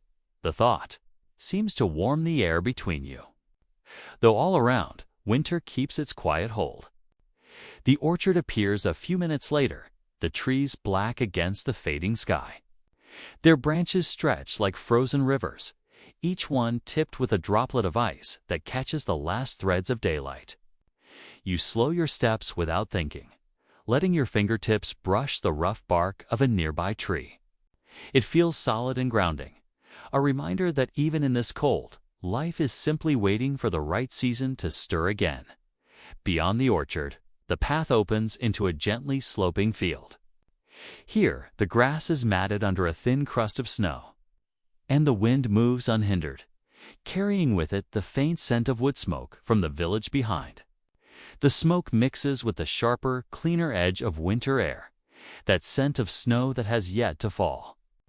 Somewhere far off, a dog barks, its voice softened by distance until it becomes part of the landscape's quiet music. Alaric glances toward the horizon, where the pale disk of the moon is already visible against a sky still brushed with daylight. "It will be full soon," he murmurs. On nights like that, the river looks as if it's made of silver. You follow his gaze, and the mention of the river draws you onward. The path narrows as you move toward the sound of running water. You pass under a wooden arch, weathered by years and draped in thin strands of ivy that somehow cling to life through the cold. Beyond it, the river reveals itself, slow in some places, rushing in others, its surface rippling with light. On the far bank, tall reeds bow slightly, heavy with frost that glitters in the low sun. The two of you pause at the edge, where flat stones jut into the water like steps. Alaric kneels, resting his scrolls beside him, and dips his fingers into the current. "Colder than last week," he notes, and you crouch to do the same, feeling the icy bite that seeps instantly into your skin. The cold is startling, but it leaves you more awake, more present. You watch the small swirls that form around the stones, each one catching the fading light before dissolving downstream. A small wooden bridge spans the river a little way upstream. Its planks are dusted with snow, and the sound of water flowing beneath it creates a steady, hypnotic rhythm. The two of you cross slowly, your boots creaking on the wood. At the center, you pause again, leaning over the railing to watch a single leaf caught in the current below. It spins lazily in a small eddy before finally slipping free and continuing its journey, a reminder that everything, in its own time, moves forward. Beyond the bridge, the landscape begins to change. The fields give way to a cluster of low hills, their slopes dotted with small stone huts and the dark shapes of sheep grazing on whatever grass they can find. Smoke rises from a chimney in one of the huts, curling upward in soft, gray ribbons. The scent of burning peat drifts toward you, earthy and rich. As if the land itself is offering warmth, Alaric tells you this is the outer edge of the village territory.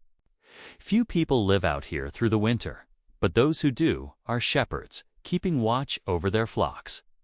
In spring, he says, the hills will be alive with color, yellow, gorse, and purple heather, but for now, they are wrapped in the quiet dignity of the cold season. The shepherds you pass greet you with a nod or a lift of the hand, their gestures unhurried. One stands with a crook in hand, a woolen scarf wrapped high around his face. A sheepdog at his side perks its ears at your approach, but stays where it is, eyes bright and attentive. You walk on, letting the scene settle in your mind like an old painting. The muted tones, the patient animals, the curl of smoke against a pale sky. Eventually, the hills open into a small plateau, and from here, you can see far beyond the village across a stretch of forest, over the winding silver ribbon of the river, and toward the hazy outline of distant mountains. The sun is lower now, painting the sky in bands of gold, rose, and deepening blue. The sight holds you still for a long moment, as though time has slowed to match the pace of the land. Alaric speaks again, almost in a whisper.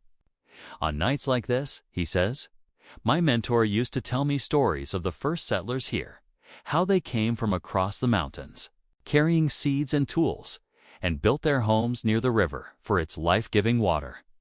They say the same river has never stopped flowing, not even in the harshest winters. The story settles over you like a blanket, warm despite the cold air. You imagine those first settlers, their faces wind-burned but determined, building fires against the dark. It feels as if the land remembers them in the curve of the hills, in the paths that still follow their roots, in the quiet that speaks of survival. As the last of the sun dips below the horizon, you and Alaric turn back toward the village. The path now feels different, wrapped in the deepening blue of twilight. A single star appears overhead, sharp and steady, followed by another, and then another, until the sky is scattered with light. The moon's pale glow spills across the frost-covered ground, making each step shimmer faintly by the time you pass the orchard again. The branches have grown dark against the moonlit sky. Somewhere in the distance, a bell rings, slow, measured tones that mark the passing of another day. The sound lingers in the air long after it stops, as though the village itself is pausing to breathe. When you finally step back into the warm glow of torchlight near the central square, the smells of cooking fires and freshly baked bread drift toward you. Alaric nods, saying simply, "We've timed it well." The night is just beginning, and as the two of you enter the heart of the village once more, the gentle transition from open landscape to quiet hearth feels like the closing of a well-loved book, one you know you will return to again and again. Beyond the bridge, the landscape begins to change. The fields give way to a cluster of low hills, their slopes dotted with small stone huts and the dark shapes of sheep grazing on whatever grass they can find. Smoke rises from a chimney in one of the huts, curling upward in soft gray ribbons. The scent of burning peat drifts toward you, earthy and rich, as if the land itself is offering warmth. Alaric tells you this is the outer edge of the village territory. Few people live out here through the winter, but those who do are shepherds, keeping watch over their flocks. In spring, he says, the hills will be alive with color, yellow gorse and purple heather, but for now, they are wrapped in the quiet dignity of the cold season. The shepherds you pass greet you with a nod or a lift of the hand, their gestures unhurried. One stands with a crook in hand, a woolen scarf wrapped high around his face. A sheepdog at his side perks its ears at your approach, but stays where it is, eyes bright and attentive. You walk on, letting the scene settle in your mind like an old painting. The muted tones, the patient animals, the curl of smoke against a pale sky. Eventually, the hills open into a small plateau, and from here, you can see far beyond the village across a stretch of forest, over the winding silver ribbon of the river, and toward the hazy outline of distant mountains. The sun is lower now, painting the sky in bands of gold, rose, and deepening blue. The sight holds you still for a long moment, as though time has slowed to match the pace of the land. Alaric speaks again, almost in a whisper. On nights like this, he says, my mentor used to tell me stories of the first settlers here, how they came from across the mountains, carrying seeds and tools, and built their homes near the river for its life-giving water. They say the same river has never stopped flowing, not even in the harshest winters.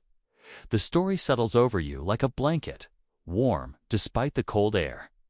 You imagine those first settlers, their faces wind-burned but determined, building fires against the dark. It feels as if the land remembers them in the curve of the hills, in the paths that still follow their roots, in the quiet that speaks of survival as the last of the sun dips below the horizon. You and Alaric turn back toward the village. The path now feels different, wrapped in the deepening blue of twilight. A single star appears overhead, sharp and steady, followed by another and then another, until the sky is scattered with light. The moon's pale glow spills across the frost-covered ground, making each step shimmer faintly by the time you pass the orchard again. The branches have grown dark against the moonlit sky. Somewhere in the distance, a bell rings slow, measured tones that mark the passing of another day. The sound lingers in the air long after it stops, as though the village itself is pausing to breathe. When you finally step back into the warm glow of torchlight near the central square, the smells of cooking fires and freshly baked bread drift toward you. Alaric nods, saying simply, "We've timed it well." The night is just beginning, and as the two of you enter the heart of the village once more, the gentle transition from open landscape to quiet hearth feels like the closing of a well-loved book, one you know you will return to again and again. The road beyond the old bridge curves gently, leading you toward a quieter quarter of the medieval town. The bustle of the central square has faded into a background murmur, replaced by the more intimate sounds of life lived at the edges. The creak of a wooden gate as a shepherd guides his small flock through. The clinking of iron as a blacksmith in a side street shapes a slender rod, and the faint, lilting hum of a woman weaving in the doorway of her home. The air is cooler here, touched by the breath of the river that runs just beyond the last row of houses. Its surface moves like a long ribbon of pewter under the pale winter sun, reflecting the sky in shifting fragments. You notice how the light softens everything, the moss along the stones, the worn grain of the shutters. Even the deep lines on the faces of the townsfolk who pass with polite nods and measured steps. Alaric walks beside you, his pace unhurried, as though he knows there is no need to rush this part of the journey.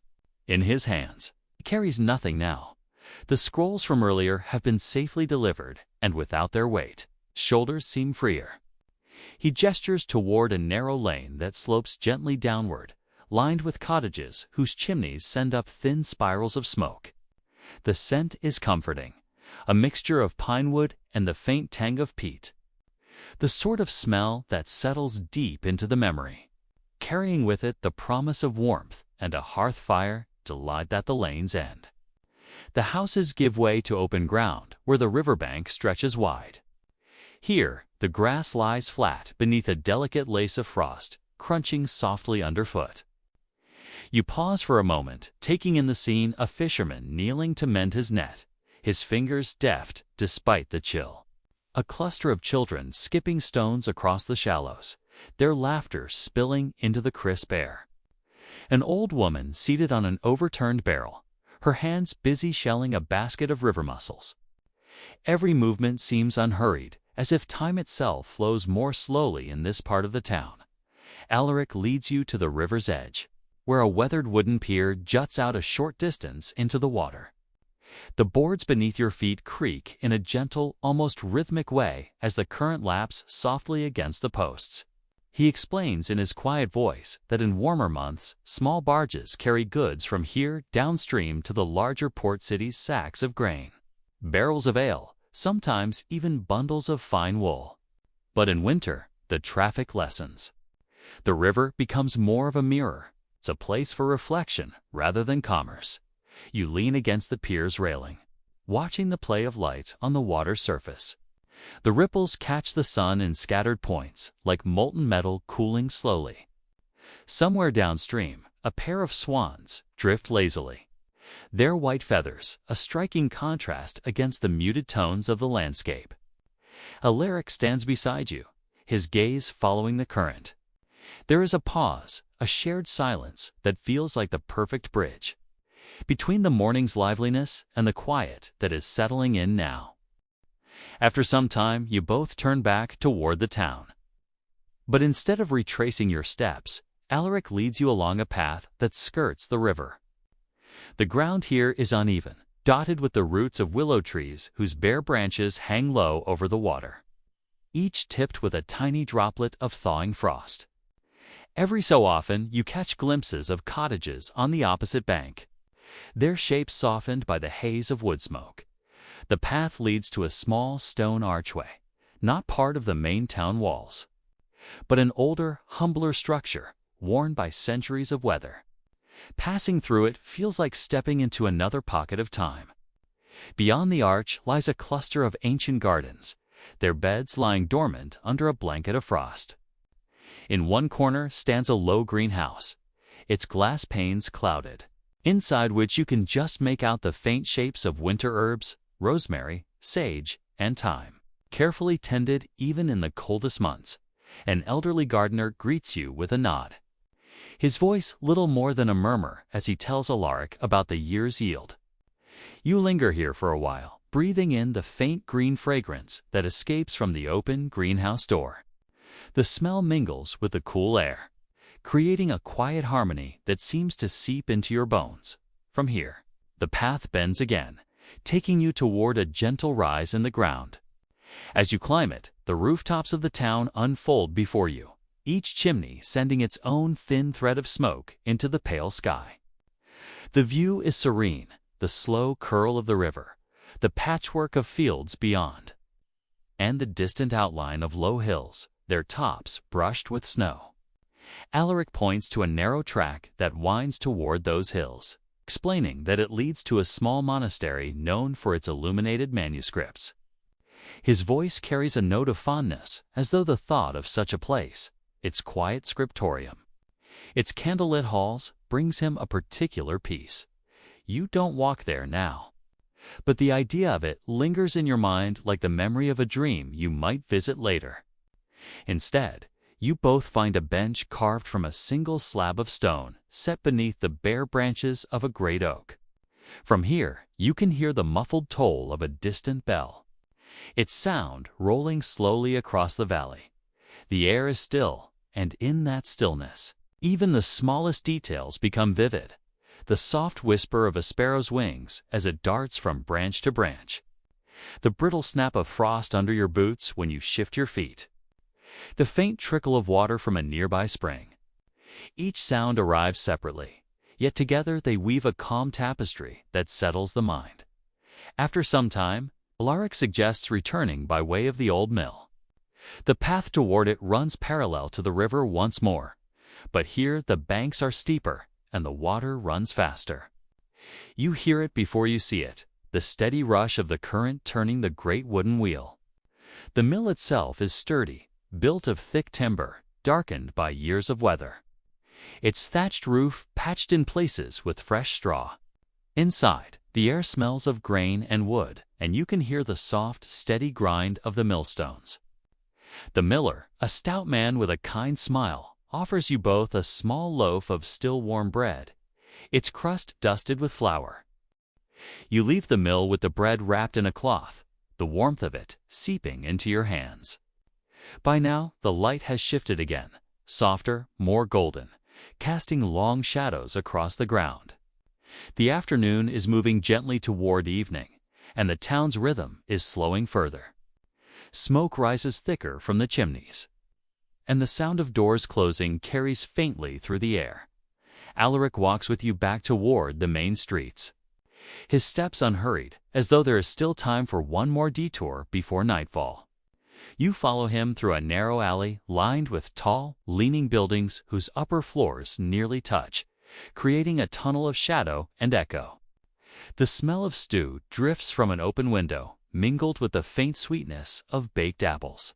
Somewhere above, you hear the soft thud of someone beating a rug, the dust swirling briefly in the last light of day. When you emerge from the alley, you find yourselves back in a small market square, quieter than the morning, yet still alive in a gentle way. A few vendors pack away their goods, their tables draped with simple cloths. A musician plays a slow, lilting tune on a wooden flute, his notes winding upward into the cooling air.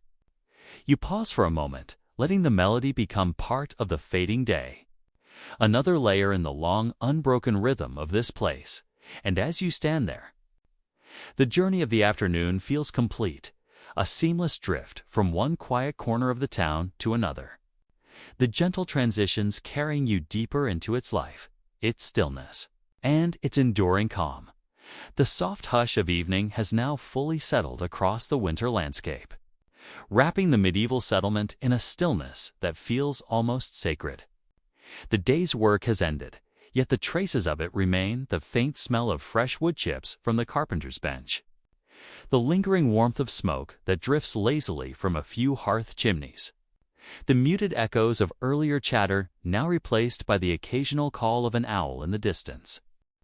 You walk slowly along the narrow main lane, the sound of your boots muffled by a light scattering of snow that crunches underfoot with a faint, crisp rhythm. On either side, timber-framed houses lean slightly toward one another, their overhanging eaves forming a sort of shelter above the walkway.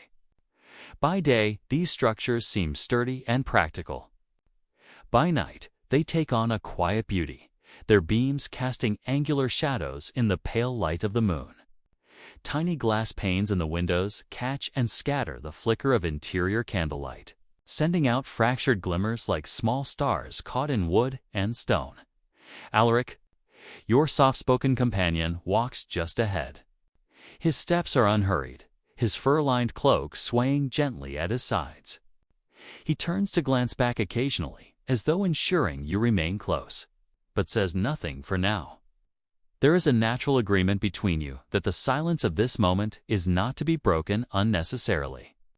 In the cold air, even the smallest sound carries far, and each breath you take emerges in a visible cloud that lingers before fading into the darkness from the village's modest square. You pass into a quieter quarter where the homes are spaced farther apart, each with its own small garden or yard now lying dormant beneath frost. A faint scent of drying herbs drifts from one open shutter, the bundles hung in the rafters swaying gently with the draft. Somewhere nearby, the low bleat of a goat breaks the stillness, followed by the clink of a wooden latch as someone tends to their animals for the night. These are the final tasks before the cold takes full hold of the land until dawn. The lane bends and opens onto a slightly wider path that leads toward the old watchtower on the village's northern edge. From here, you can see the snow-limped outlines of the palisade wall, not a grand fortress, but a sturdy wooden barrier built long ago to deter wandering wolves or the rare band of raiders. Tonight, it seems more a boundary between the warm glow of the village and the vast, dark quiet of the winter countryside beyond. Alaric gestures toward the tower, his voice low and even, as though speaking too loudly might disturb the night. It's older than the village itself. They say it was first raised when my grandfather's grandfather was a boy. In the spring, the wood smells of resin, but in winter, it creaks like an old man's bones. The path to the tower is lit here and there by tall iron braziers, each cradling a small fire that burns with a steady orange glow. The light they cast is warm, but it reaches only so far before it fades into shadows. When you pass one, you feel the momentary caress of heat against your cheeks before the chill reclaims you. The flames dance in the gentle breeze, their movement mirrored by the faint shimmer of frost on the ground. As you draw closer to the tower, the murmur of low voices greets you, to watchmen speaking softly near the entrance. Their words are too quiet to make out, but their tone is calm, unhurried, almost meditative in its familiarity. They nod politely as you and Alaric approach, the lamplight revealing the frost crusted on the edges of their woolen gloves and the soft vapor rising from their breaths. Inside the watchtower, the air is warmer, though it smells strongly of smoke and tallow. The wooden floor creaks beneath your boots as you begin the slow climb up the narrow spiral steps. Each step is worn in the center from years of use, and as you run your hand along the railing, you feel the faintly polished texture of wood smoothed by countless hands before yours. At the top, a small platform opens to the night sky. Here, the view is sweeping and almost otherworldly. The moon casts its pale light over rolling fields and forest edges, each surface glistening faintly beneath a skin of frost. In the far distance, the faint ribbon of a frozen river catches the moonlight like a silver thread. The only movement comes from the occasional shifting of tree branches in the wind, their shadows swaying gently across the snow. For a long while, You and Alaric stand in silence, simply breathing in the cold, clean air. From up here, the village below looks like a scattering of warm embers in a sea of blue-white darkness. It is a reminder of how small and yet how precious a human settlement can seem in the face of winter's vast reach. Alaric finally speaks, his words slow and thoughtful. In times like these, the land teaches patience. You cannot hurry winter, nor bargain with it. You can only endure and learn its rhythm. His voice blends with the faint hiss of the wind curling around the tower, the two sounds mingling until they feel almost like part of the same element. When you descend and step back outside, the air feels sharper, but your senses are calmer, anchored by the stillness of what you have seen. The walk back toward the village takes you along a side path that skirts the edge of the forest. Here, the snow is untouched except for the delicate prints of small animals, a rabbit perhaps, or a fox. The trees stand tall and dark against the moonlight, their branches etched with frost, so fine it seems almost like spun glass. Occasionally, a clump of snow slips from a bough and lands softly on the ground, the sound muffled as though the earth itself were wrapped in thick cloth by the time you return to the heart of the village. Most windows have gone dark, though a few still flicker faintly with lamplight. Somewhere nearby, a door closes with a muted thud, followed by the faint click of a latch. The settlement seems to be holding its breath, resting in the quiet protection of night.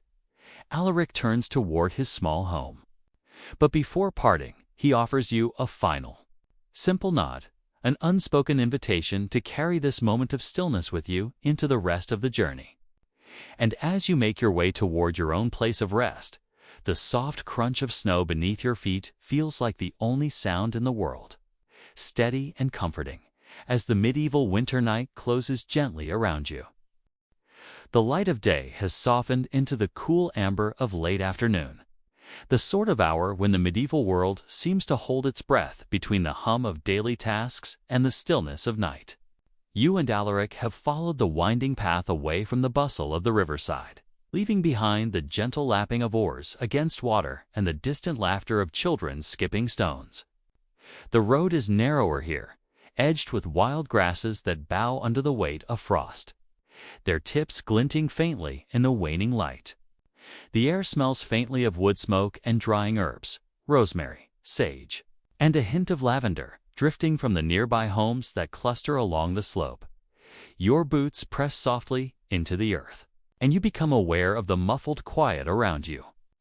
Even the wind moves gently now, as if unwilling to disturb the peace settling over the land. To your right, a cluster of cottages stands close together, their thatched roofs thick and weatherproof against the damp of winter. Thin trails of smoke curl upward from the chimneys, carrying with them the scent of peat fires. Every so often, a wooden shutter creaks as someone inside adjusts it. Keeping the chill at bay, Alaric walks beside you, his gaze wandering to the tree line where the shadows deepen. There is a place, he says softly, that few visit at this hour. A small stone chapel, older than the village itself. His voice has a quality that suggests not just reverence, but a kind of quiet longing, the way one speaks of a place tied to memories they rarely share. You follow without question, allowing his words to guide your steps. The path begins to rise gently, curling around the side of a low hill. The grass here is sparser, giving way to patches of pale stone, their surfaces rough and weathered. You can hear the crunch of loose pebbles beneath your boots. At the crest of the hill, the view opens, revealing a modest stone chapel surrounded by an ancient grove of yew trees. The trunks twist in shapes that seem half-carved by time and half-shaped by the wind, their dark green boughs whispering against one another. The chapel itself is small, perhaps only enough to hold a dozen villagers at once, but there's an undeniable gravity to it. The stones are mottled with lichen, and thin veins of moss run between them. A wooden door, reinforced with black iron hinges, rests slightly ajar, moving gently in the breeze. Above it, A simple carving of a cross is set into the arch, weathered so much that its lines are softened, as though the centuries have been patiently smoothing its edges. You step inside and the air shifts cooler, stiller.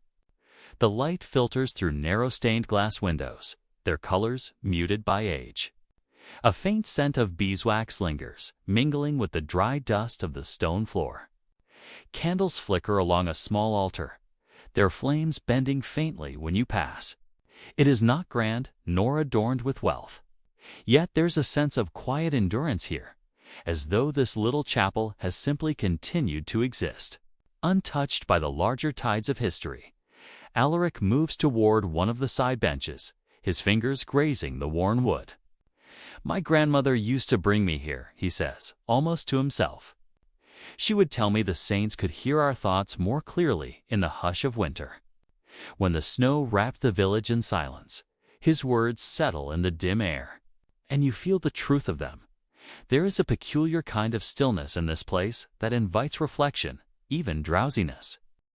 You sit together for a time, not speaking, Alina, letting the soft flicker of the candlelight and the muted colors of the glass work their slow magic. Outside, you can hear the faint rustle of wind in the yews, a sound like pages turning in a book.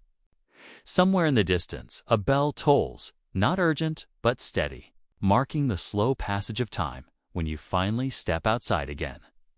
The light has shifted further, edging toward the golden hue that comes just before dusk. The air feels colder now, brushing your cheeks with a crispness that speaks of night's approach.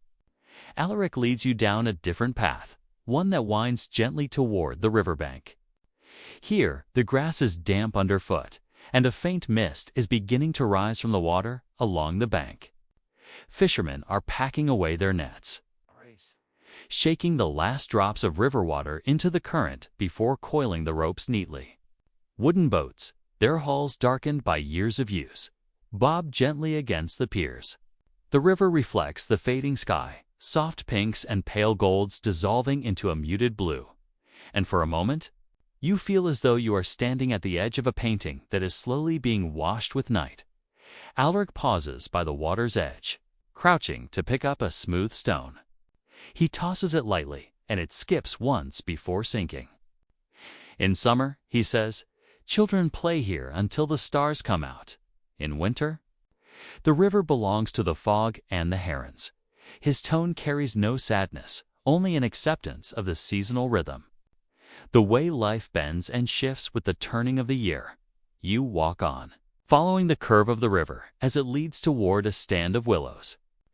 Their branches hang low, brushing the water's surface and the faint sound of the current threads through the air. A pair of swans drifts nearby, their white feathers glowing faintly in the dimming light. The quiet is deep here, yet it's the kind that soothes rather than isolates. Each sound, the water, the whisper of the willows, the occasional distant call of a bird blends into a soft tapestry that seems to slow your very heartbeat. By the time you reach the far bend of the river, dusk has fully arrived. The sky above is a deepening blue, and the first stars are beginning to show, faint pinpricks that promise a clearer night ahead. Alaric stops and looks up, his breath visible in the cooling air. "The stars will be bright tonight," he says. "If we go to the ridge above the fields, we can watch them rise." You follow him once more, climbing a narrow trail that winds upward through a patch of open land. The earth is firm underfoot, and each step brings you closer to the darkening horizon. At the top, the view opens wide. The village below is now just a scattering of faint, flickering lights, each one a hearth or candle within a home. Beyond, the river winds like a silver ribbon through the shadowed fields. The stars emerge slowly at first, then more quickly, until the whole sky feels scattered with them. They are sharper out here, far from the glow of torches or fires. You find yourself tracing the shapes of constellations almost without thought. Alaric points out one cluster, the one his grandmother told him guided travelers in winter, and his voice is quiet, almost reverent. The cold air settles around you, crisp and clean, And as you watch the slow wheel of the heavens, you feel time itself loosen its grip. The day has faded completely now, and with it the busyness of the world below. What remains is only this, the steady presence of another beside you, the calm of the landscape and the infinite patience of the stars. The night has deepened, and with it, the medieval world around you has grown even more hushed, as if the entire village and the surrounding lands have drawn a great, slow breath and now rest in gentle stillness. The sky above is a deep, endless blue-black, studded with countless stars, each one flickering with the faintest pulse of light as though trying to whisper its own long-forgotten story. A thin crescent moon hangs low over the horizon, casting silver across the frost-laced ground. And in that glow, every shape, the slanted rooftops, the bare-limbed trees, the cobbled lane that winds between them, seems softened. As if wrapped in a delicate veil, you walk slowly, feeling the air settle cooler against your cheeks, the gentle sting of winter hinting at the night's enduring strength. Somewhere in the far distance, the river moves, not with a loud, rushing surge of spring thaw, but with a muted, deliberate flow, slipping beneath patches of thin ice that have begun to form at its edges. Every so often, the surface shifts, breaking with a soft crack, and the sound is swallowed almost instantly by the surrounding quiet. Alaric, the young scribe, walks just ahead of you. His lantern swings slightly in his hand, the small flame inside shielded from the wind by a thin glass pane, its light casting an amber glow over the road and briefly catching in the frost crystals underfoot. That light, warm and human-made, feels like a small defiance against the deep cold. A reminder that within this still, ancient night, there is life humble, persistent life. You and Alaric are leaving the heart of the village now, taking the narrow track that leads toward the old stone bridge. The bridge is older than anyone in the village can remember. Some say it was built when this land was first settled, when the forest still stretched unbroken for days of walking and the river ran wild. The stones are uneven, worn by centuries of footsteps, but in the moonlight they seem almost luminous, the frost upon them glistening faintly like scattered pearls. Crossing it is a slow, careful thing. Your steps echo softly in the stillness, mingling with the faint creak of Alaric's leather satchel as he shifts it on his shoulder. From here, the river looks like a ribbon of shadow threaded through the white, dusted earth, and the sky above seems closer, as though you could reach up and touch the stars if you wished. Beyond the bridge lies a small rise in the land, and at its crest an ancient oak stands alone, even in winter, without its leaves. The tree commands a quiet reverence, its wide branches reaching out like the arms of an old guardian. Alaric pauses here, lantern light washing over the gnarled bark, and speaks softly, almost as if not to disturb the night.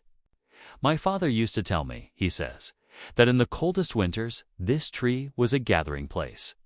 People would meet here to share news, to offer prayers for warmth and food." He smiles faintly, glancing toward you. It's strange to think how even in the harshest seasons, we find reasons to come together. From here, the path leads into the edge of the forest. The trees crowd close, their bare branches tangled against the sky, each trunk standing in a deep pool of shadow. Snow muffles your footsteps further, and the quiet grows even deeper. A few times you think you hear the faint rustle of small creatures in the undergrowth, perhaps a fox, or a hare moving with practiced care in the cold night. The scent of pine and damp earth lingers faintly, a reminder of the forest's slow, sleeping life beneath the frost.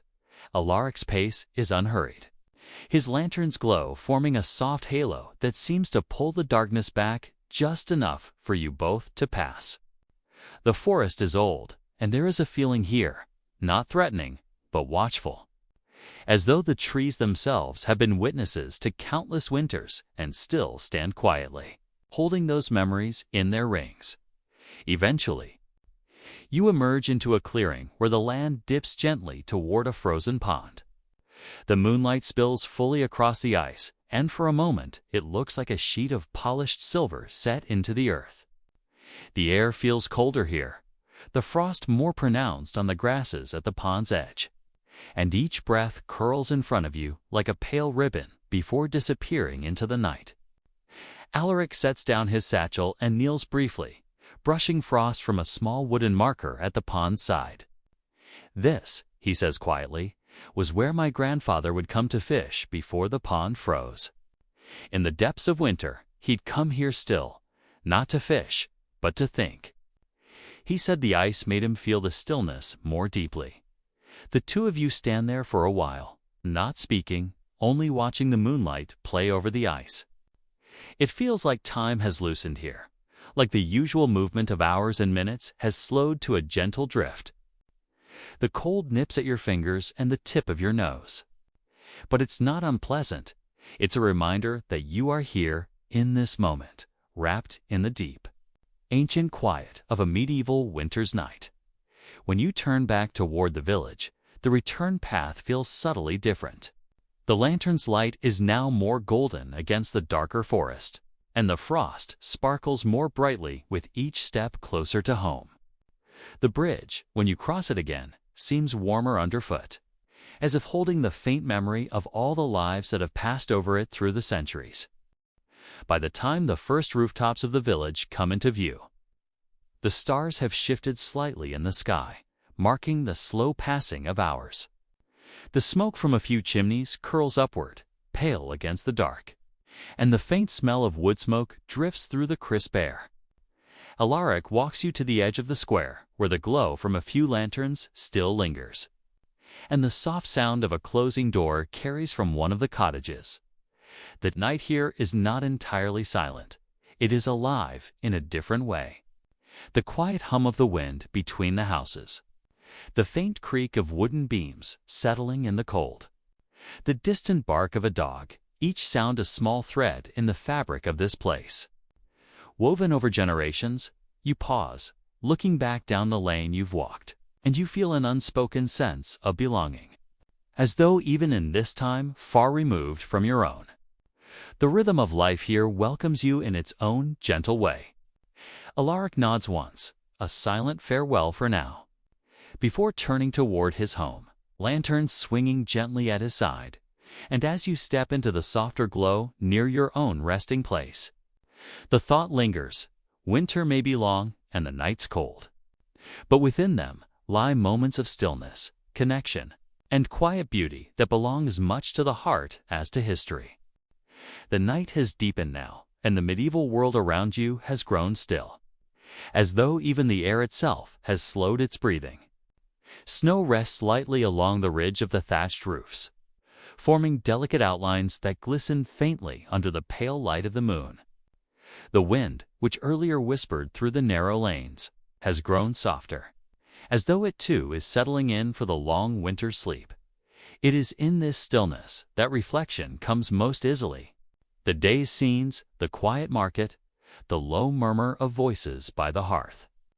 The frost-rimmed paths winding out toward the fields begin to drift through your mind not as separate moments, but as a tapestry woven together by the unchanging rhythm of life in the cold ages. Every detail, from the creak of a wooden door to the faint scent of smoke lingering in the air, feels like a thread in this greater fabric of history. You pause beneath the old stone archway at the village edge. In the daytime, this place would be bustling with those arriving and departing, their carts laden with goods, their boots caked with snow. But now it stands silent, the worn stones glowing faintly in the moonlight. You run your fingers gently over their surface and feel the cool, uneven texture, the result of countless seasons of frost and thaw, of hands brushing past over decades, even centuries, the people who lived here centuries ago. Their names, largely forgotten, have left behind more than stone and wood. They have left behind a way of life, quiet, deliberate, and deeply bound to the turning of the seasons. The cold ages were harsh, and survival required patience, skill, and resilience. And yet, within the challenges, there was beauty. The gathering of neighbors around a single fire, The shared effort of bringing in food before the snow made the roads impassable. The comfort of familiar rituals that marked each passing year. As you walk slowly through the narrow street, you notice how the shadows of the timber-framed houses stretch and shift in the moonlight. The snow crunches softly beneath your steps, the sound almost muted by the thickness of the air. Somewhere in the distance, a dog barks once and then falls silent, as though reminded of the hour. A pale wisp of smoke still rises from a chimney, curling upward into the vast, star-filled sky. The stars themselves seem closer in winter, sharper against the black velvet of the heavens. In the medieval mind, these stars were more than distant points of light. They were signs, guides, and silent witnesses to every joy and sorrow that unfolded beneath them. Farmers measured the seasons by their positions. Travelers navigated unfamiliar roads by their patterns. Tonight, they shine with the same steady light they have given for millennia, unchanged as generations have come and gone. Perhaps they, like you now, found a moment of peace in the quiet, a reminder that even in a world of uncertainty, the stars would always return. Your path takes you past the church at the heart of the village, its small bell tower silhouetted against the winter sky. The wooden door is closed now, but you can almost hear the faint echo of the morning's prayers, the low, steady voices blending into one. In these times, faith was as much a part of daily life as the work in the fields. It offered comfort, a sense of order, and the hope that beyond the long winters and the lean years, there was meaning. You pause on the church steps, letting your hand rest against the cold stone. The building's walls, thick and worn, have sheltered generations from wind and snow. You picture the candlelight flickering within, casting soft halos against the walls, illuminating faces lined by age, and by you imagine the people who once stood here, centuries ago, gazing upward at this same sky. Hairs of toil. Here, the past feels less like something gone and more like something layered, as though time has been laid down in thin, translucent veils, each moment resting atop the other, never truly disappearing. From here, your steps lead you down a gentle slope toward the frozen river. In the moonlight, it glistens like a sheet of glass, its surface so smooth it seems untouched. In truth, the villagers will have tested it earlier in the season, breaking away the thinner ice near the banks, checking for dangerous cracks. By day, children might slide along its surface, their laughter carrying across the cold air. But now, it lies still, reflecting the stars above. You kneel for a moment at the river's edge, your breath clouding before you.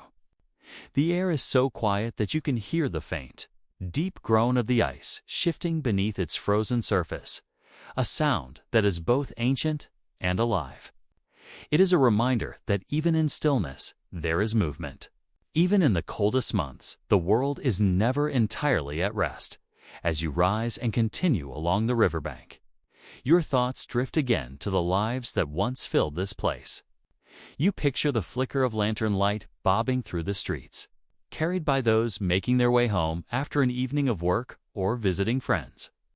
You imagine the smell of fresh bread baking in the communal oven, the warmth of a hearth after hours in the snow, the way a woolen cloak feels heavy on your shoulders after the day's labor. The further you walk, the more the village recedes into the background, until its shapes blend into the dark outline of the trees.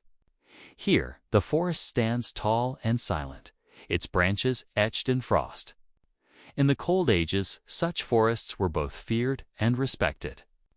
They offered firewood, game, and shelter.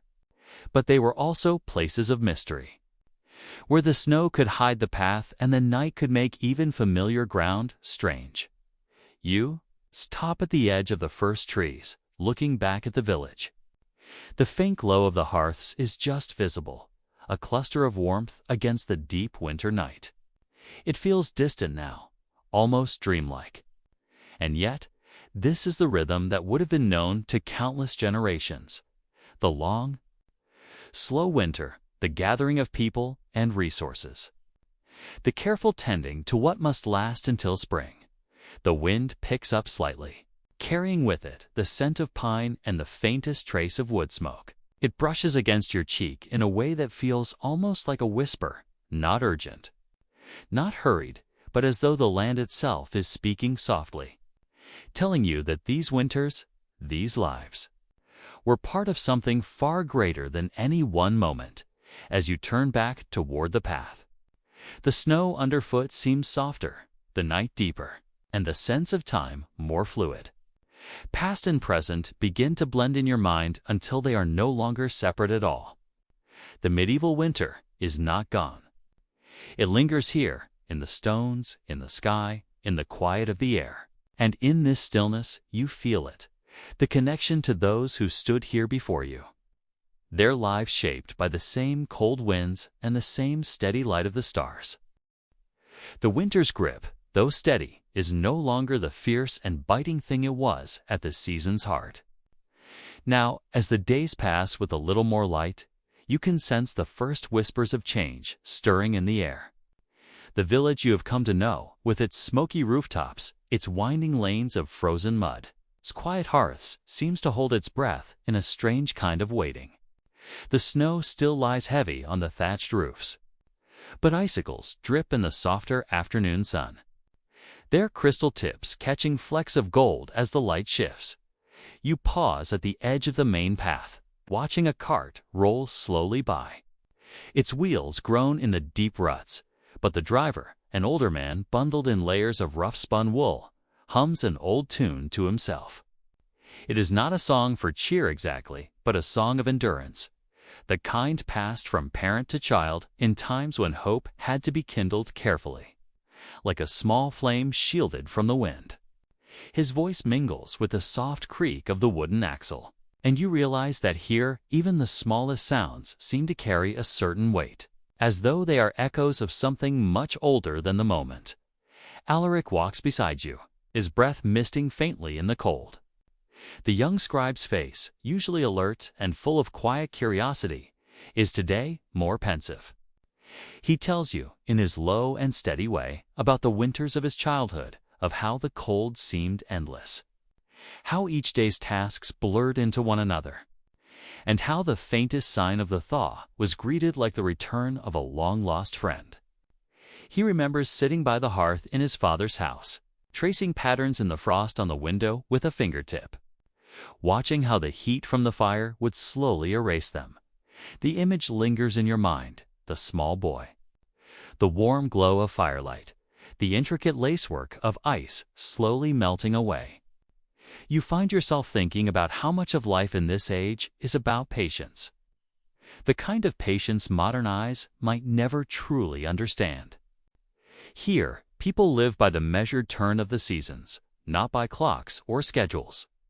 They are shaped by the land's generosity and its hardship, carrying both as a kind of inheritance as you continue your slow walk.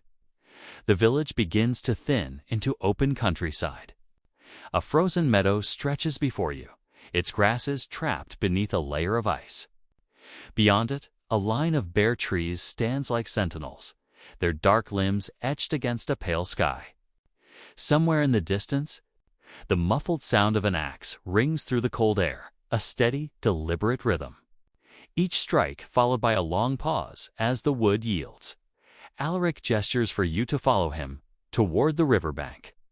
In winter, the water runs slower, and in places it has formed thick, glassy sheets over its surface. You kneel beside it, touching the edge of the ice. It is slick, smooth, and faintly luminous in the muted daylight. Beneath, you can hear the faint gurgle of water still moving, its persistence a reminder that life never truly stops. Even in the quietest seasons, it is here by the frozen river that Alaric begins to speak of history in a way that feels less like a recitation and more like a story passed between friends. He talks about winters centuries ago, harsher still than this one, when entire villages vanished under drifts and the stores of grain ran dangerously low. But he also speaks of the remarkable ways people adapted, how they learned to read the sky for signs, how they preserved food with salt and smoke, How neighbors shared what little they had so that no one faced the dark months alone. The way he speaks is not mournful, but reverent. You sense that in this world, hardship and community are inseparable. One calls forth the other, shaping bonds that last far beyond a single season. His words carry a rhythm that is almost like the lull of the river beneath the ice, steady, hypnotic, and warm despite the cold air curling around you. You find a fallen log at the edge of the bank and sit beside him. From here, the view is wide and uncluttered. The sweep of white meadow, the distant woods, the faint line of smoke from the village chimneys curling into the sky. Everything feels suspended in a perfect balance, still, yet quietly alive. A soft wind moves through the bare branches overhead, carrying with it the dry rustle of last summer's leaves still clinging to a few twigs. Their sound is brittle but oddly soothing, a reminder that each season leaves behind a trace of itself. You close your eyes for a moment and simply listen to the leaves. The river's muted voice, the distant chopping of wood, the slow creak of the cart now far along the road. All of it blends together into a single, hushed harmony that seems to exist outside of time. Alaric's voice comes again, softer now, as if sensing that your mind is drifting toward that calm border between waking thought and quiet reflection. He tells you of the stars in winter, how they appear sharper, colder, more steadfast in the night sky.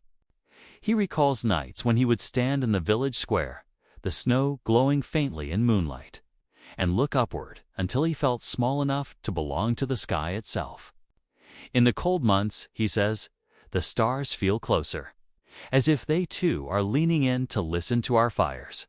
There is a long pause after he speaks, filled only by the wind and the distant call of a bird. You feel the weight of his words settling like snow upon the mind light, but covering everything in their quiet way as you rise from the log. The two of you begin the slow walk back toward the village.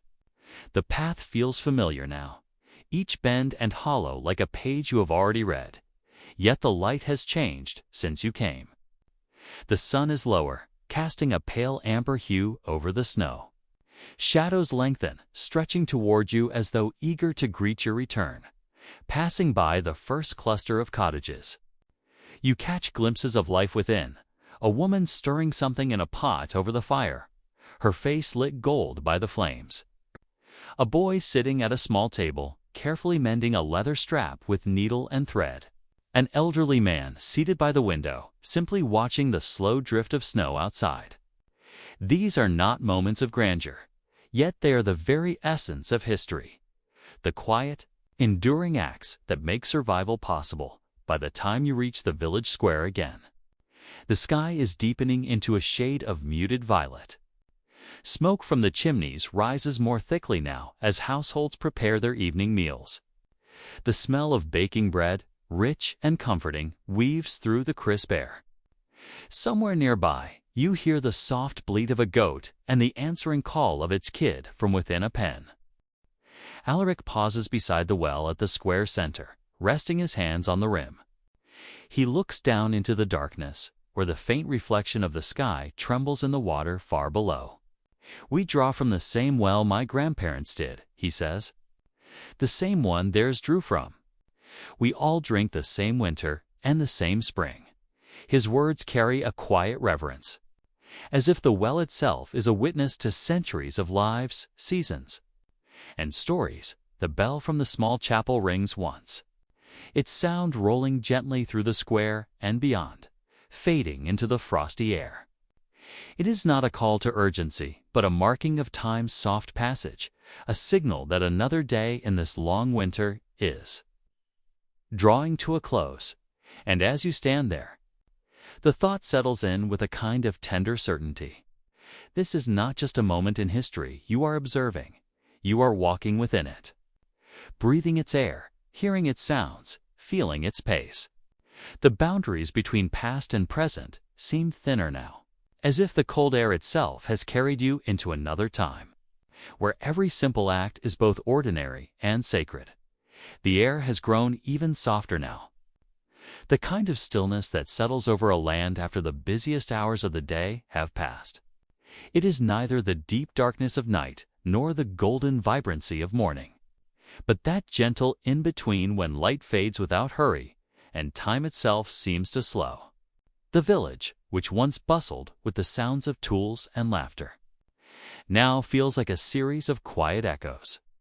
Each moment a small remembrance of life as it once was and still is in subtle ways. From where you stand, you can see the outline of the thatched rooftops against a sky brushed in pale lavender.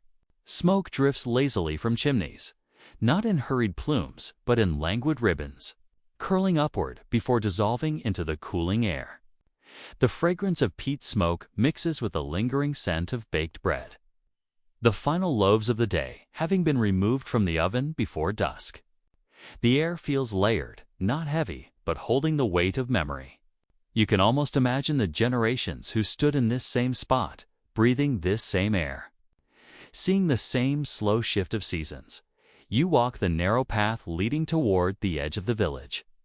The earth beneath your feet, uneven but familiar, as though the ground itself remembers the countless footfalls of those who came before. Here, at the farthest boundary, the cottages give way to open fields. In summer, these would be full of green shoots and the hum of insects. But now, in the late season, the land rests under a pale quilt of frost. Thin lines of fencing mark the edges, their posts weathered and rough from years of wind and rain. Some of the rails lean at angles, their shapes softened by moss dot in the stillness. You think of the people who once worked these fields from sunrise to sunset, their bent backs in the early morning mist, their hands raw from labor. Life here was never easy, and yet there was a deep rhythm to it, an unspoken agreement between people and land. The soil gave and they gave back, season after season. That exchange, that quiet persistence, is something that lingers in the air even now, long after those voices have fallen silent. You step off the path, boots brushing against stiff stalks left from the last harvest. Beyond the fields, a thin line of forest darkens as the sun dips lower. The trees stand tall and unmoving, their bare branches holding the soft afterglow of the evening sky like dark lace. The forest was always both a source of sustenance and a mystery to the villagers, a place to gather wood and hunt small game, but also a place of caution where the wind's whisper might almost sound like voices if you lingered too long in this moment. You imagine yourself centuries back, standing here as the first snow begins to fall. You see the same woods, the same cottages in the distance, the same wisp of smoke from the chimneys. Yet in that past, the air carries the sharper scent of wood smoke mixed with the unmistakable tang of freshly cut pine. For winter preparations would have been in full swing. Villagers would be hauling logs, thatching repairs made quickly before the frost deepened. And women would be salting meat to last through the frozen months. Life, in those days, was a constant act of balancing hope and survival. The winters were long, the nights endless, and every stored apple, every jar of grain, every woven blanket mattered. But here in your quiet walk, the weight of those worries is softened by distance. You are simply the observer, gently tracing the edges of their world without disturbing it, as you turn back toward the village. The sounds of evening emerge, a low murmur of voices from within cottages, the creak of a door's wooden hinge, the faint bark of a dog somewhere down the lane. They rise and fall like a lullaby, carrying no urgency, only the natural cadence of life winding down. You pass one cottage where the small round windows glow warmly from within. Through the glass you catch glimpses, a figure seated near the hearth, turning something slowly in their hands. A pot suspended over the fire, steam curling upward into the dim rafters. It's a scene unchanged for hundreds of years, a reminder that comfort has always been found in the simplest acts: warmth, nourishment, companionship. You pause for a moment, letting your gaze soften. The warmth of the fire within almost reaches you, though the air outside is cool on your skin. The scent of the hearth fire mixes with something faintly sweet, perhaps. The last of the season's cider being warmed for the night. It's a smell that carries a kind of reassurance, a signal that the day's work is over, and that for now. There is safety from the cold beyond the door, continuing down the lane. You notice the way the shadows have lengthened. The lanterns that hang from the posts flicker to life, their flames moving gently behind oiled paper or horn panes. Their light is soft and golden, not harsh, and it falls in dappled patterns across the ground, pooling here and there before fading into the dark. You realize that this light would have been precious in the medieval night, not just for visibility, but for the sense of presence it brought. Each pool of light was a statement. Someone is here, someone is keeping watch, someone is still awake. The path eventually brings you back to the heart of the village, where the small central well sits in shadow. No one lingers there now. But earlier in the day, it would have been the meeting point, a place to draw water, exchange news, and perhaps pause for a few moments of laughter before returning to work. You rest your hand on the worn stone rim. It feels cool, smooth in some places from the touch of countless hands, rough in others where time has chipped away. The water below is still and dark, reflecting only the faintest glimmer of lantern light in the deepening quiet. You find your thoughts turning to how these lives, so distant in years, still echo into the present. The tools may have changed. The roads widened, the houses modernized, but the essential human moments, gathering around a fire, preparing for the cold, looking to the sky for signs of weather, remain the same. That continuity is a kind of thread woven through time, connecting you not only to these villagers, but to all those who came before. You close your eyes briefly, listening. The sounds are few, the wind moving softly through the eaves, the slow drip of water from the well's lip, a door closing gently. There is no rush here, no pressing call to action. Instead, there is a long exhale, as if the entire village is breathing in unison, settling into the embrace of the coming night as you open your eyes. The first stars have begun to appear overhead, faint pinpricks of silver scattered across the indigo sky. In the medieval world, these stars would have been familiar friends, guiding travelers and marking the seasons. Tonight, they seem to shine with a quiet clarity, their light falling upon rooftops, fields, and the forest beyond. You imagine the villagers looking up at the same stars centuries ago, perhaps feeling the same mix of wonder and reassurance that you feel now. Your steps slow even more as you begin to make your way toward the inn where the hearth will still be burning.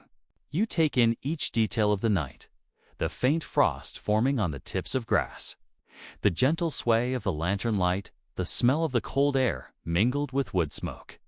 Every sensation seems drawn out, elongated, as if time itself is offering you the chance to linger just a little longer in this place between history and dream by the time you reach the inn's threshold. The sounds outside have faded into near silence. You glance back once more at the village square, the well, the rooftops edged in frost. There's a stillness here that feels almost sacred, as though the land itself is holding its breath in the deepening night. And in that stillness, you feel the truth of it, though centuries may pass. The essence of these winter evenings, the quiet, the glow of light against darkness. The shared warmth of human presence will always remain. The snow outside has grown softer now, a light flurry replacing the heavier fall of earlier hours. From your seat beside the hearth, the faint glow of the embers flickers against the stone walls, dancing in long shadows that sway like memories come to life. The air smells faintly of smoke and pine sap, with the occasional crackle of wood reminding you that warmth here is never taken for granted. It is deep into the night, and the hall is quieter than before. Most of the villagers have drifted into slumber, their pallets set close together under heavy wool blankets, while only a few remain awake, speaking in low tones as if they fear disturbing the peace. You can hear the gentle breath of children sleeping nearby, a steady, reassuring sound in the stillness. Somewhere in the corner, an old dog shifts in its sleep, paws twitching as though chasing something in a dream. Alaric sits beside you, the soft parchment in his lap reflecting a faint gleam from the fire. His quill has been set aside for the night, but the stories he carries in his mind are still flowing, as if the turning of seasons is etched not only in ink, but in memory. "Do you ever notice," he says quietly, "how the winter teaches patience? Everything moves slower. And somehow that slowness feels like a lesson in itself." You nod, your eyes following the slow spirals of snow outside the small, square window. The flakes drift lazily under the moonlight, catching on the bare branches of the elm that leans toward the hall. In the far distance, a single owl calls, its voice carrying over the frozen fields, a sound both lonely and comforting. Like the echo of an old song, the conversation turns to winters past, the ones your grandparents may have spoken of in half-forgotten tales. Alaric describes a particularly harsh year long before his time, when the rivers froze solid from bank to bank, and the grain stores dwindled so low that the villagers ground bark into flour to stretch their bread. He speaks without drama, his tone soft and even, as though recounting a bedtime story rather than a memory of hardship. You can almost picture it, the way the villagers gathered, shoulder to shoulder, sharing thin soups and whatever they could spare. The firelight turning their faces into warm silhouettes against the deep chill outside. The hall seems to listen with you. Each creak of the old timbers overhead feels like a nod of agreement from the past. These walls have stood for generations, weathering storms, lean harvests, and seasons when the snow refused to melt until the spring floods came roaring in. It's humbling to think of how many winters have been survived here, each one folding into the next like chapters in a book whose ending is never reached. You close your eyes briefly, letting the sounds and scents weave around you. There's the low hum of the fire, the faint rustle of blankets as someone shifts in their sleep, the distant drip of water from melting icicles outside. Even the cold has a kind of presence here, not an enemy, but an unspoken guest that teaches resilience. Alaric's voice draws you back, his words moving slowly now, spaced apart like the slow tolling of a distant bell. He tells you about the old customs meant to carry people through winter's darkest days, the gathering of evergreens to hang over doorways, the carving of intricate patterns into candles to be lit during midwinter feasts, the quiet evenings spent teaching children songs and riddles so that knowledge would never be lost too. Silence. The picture he paints is gentle and unhurried. You imagine sitting in a room much like this one, but centuries earlier, with the same deep glow of firelight and the same hush of snow falling outside. The faces are different, the clothes unfamiliar, yet the rhythm of life is so much the same that you feel a strange kinship. With those long-gone winters, your gaze drifts once again to the snow. It falls steadily now, but in that hushed, almost invisible way that blurs the line between waking and dreaming. The world beyond the hall seems softened, wrapped in a blanket of white that muffles even the wind. Somewhere far off, you think you can hear the faint jingle of a bell, perhaps from a sleigh moving slowly along the frozen path toward the village. The sound fades almost as soon as it reaches your ears, leaving behind a pocket of stillness as the night deepens. The fire burns lower, its light growing softer, more golden. The shadows climb higher on the walls, and the air cools, urging everyone closer to the warmth. Alaric rests his head against the wall, his eyes half closed now, his words drifting into silence. Around you, the others are already deep in sleep. They're breathing in sync, a shared rhythm of rest. You feel a deep sense of continuity, the kind that word cell comes from knowing that this moment is part of a long chain of moments, stretching back through the centuries. Winter has always come, and winter has always been endured. There is comfort in that truth, just as there is comfort in the steady rise and fall of the breath beside you, in the weight of the wool blanket around your shoulders, and in the gentle heat that still radiates from the last embers in the hearth. The snow will still be falling in the morning. The fields will still be white. But for now, here in the quiet of this medieval hall, time seems to have slowed to match the rhythm of the season. Slow, deliberate, and endlessly patient. The last embers of daylight have long since vanished, replaced by the gentle silver of moonlight pooling across the quiet land. The world seems to hold its breath as though in respect for all that has come before, for the generations who lived through the era we have been walking through together.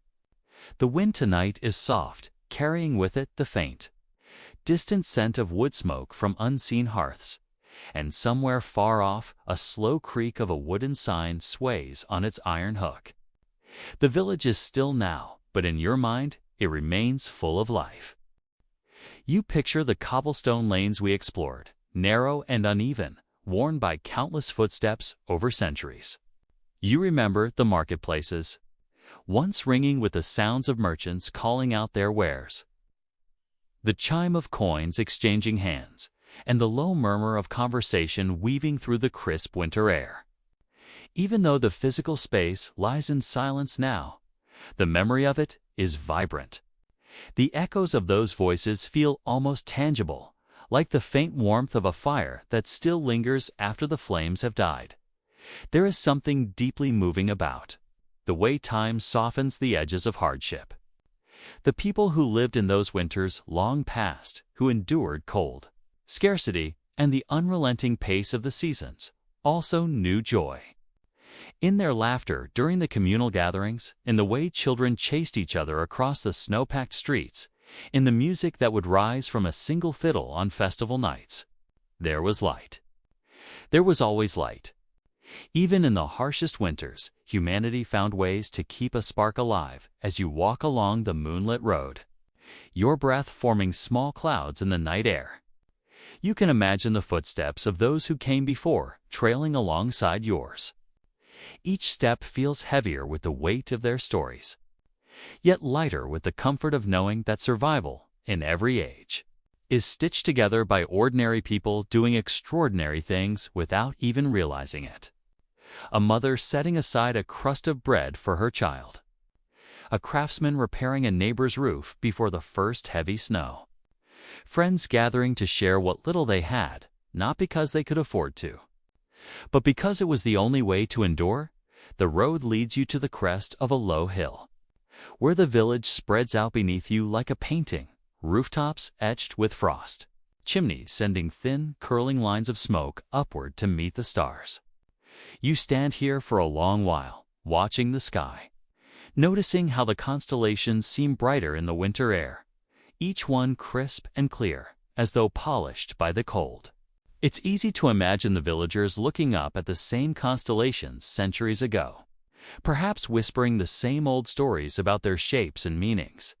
Time, in this moment, feels less like a line and more like a circle. The hush of the scene invites you to think not only of what was lost, but also of what was preserved.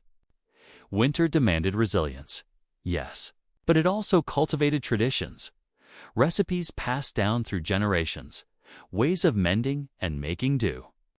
Songs and tales told by firelight that could outlast the biting winds outside. These are the threads that survived, weaving together the past and the present.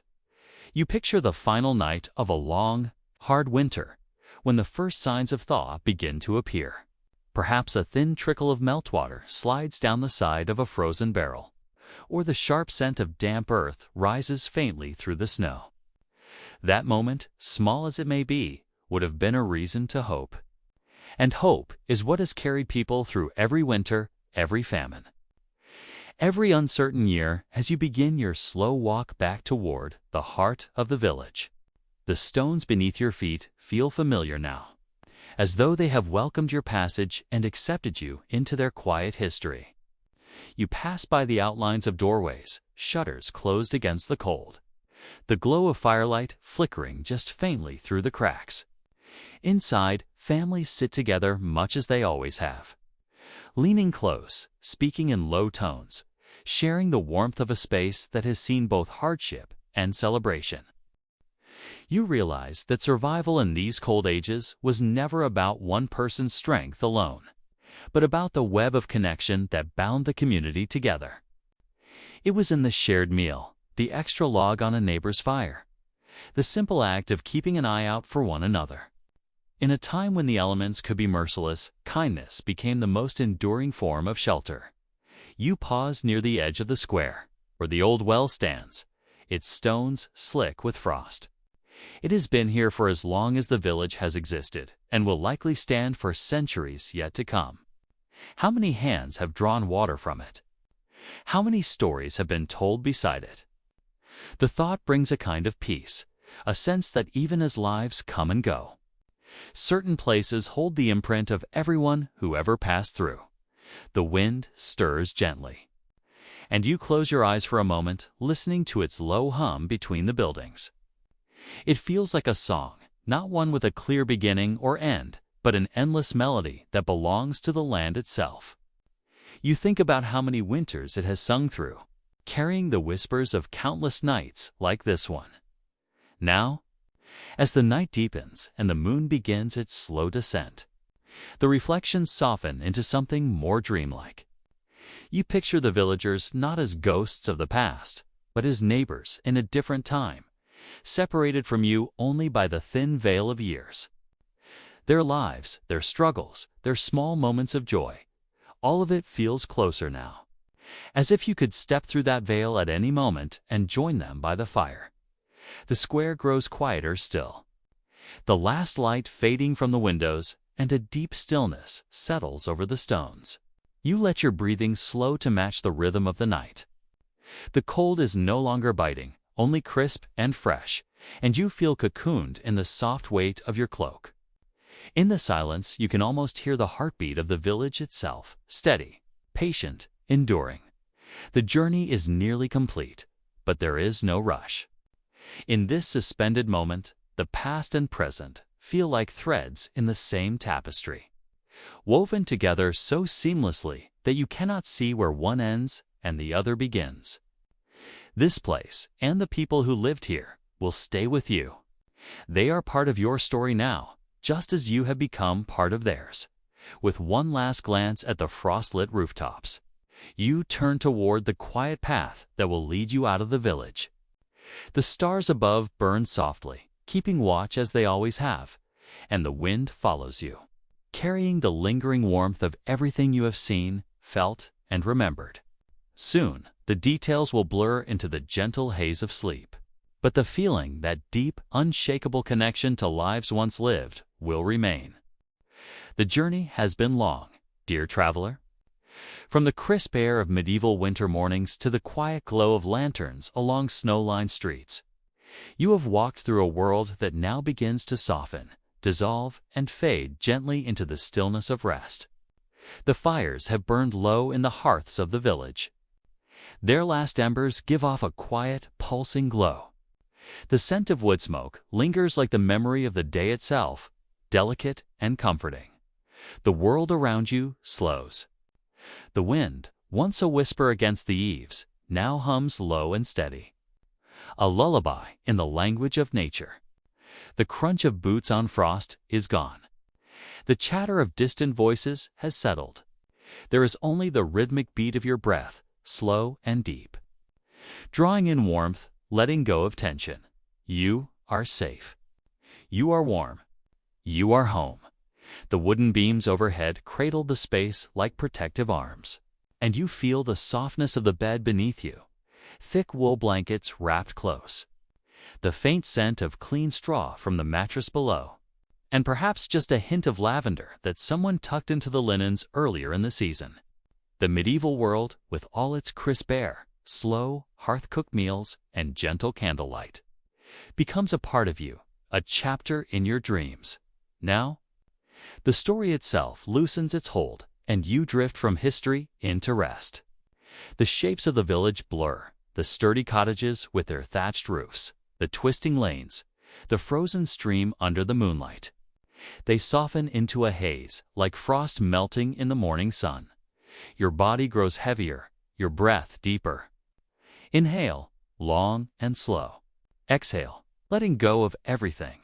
Imagine a warm light surrounding you. Perhaps the golden light of a candle, steady and safe. With each breath, that light expands, filling every corner of your being, melting away the chill, the weight, and any remnants of wakefulness. You are no longer standing on a road in the winter night. You are drifting, floating, supported entirely. You are safe. You are warm. You are home. The snow outside falls gently now. You can almost hear it, a soft hush against the thatched roofs.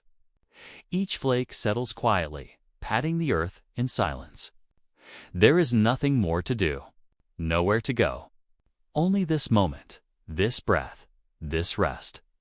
The medieval village is still here, somewhere in the folds of your mind. The baker's oven will glow again in the morning. Alaric will carry his parchments. The woodcutters will tread into the snowy woods.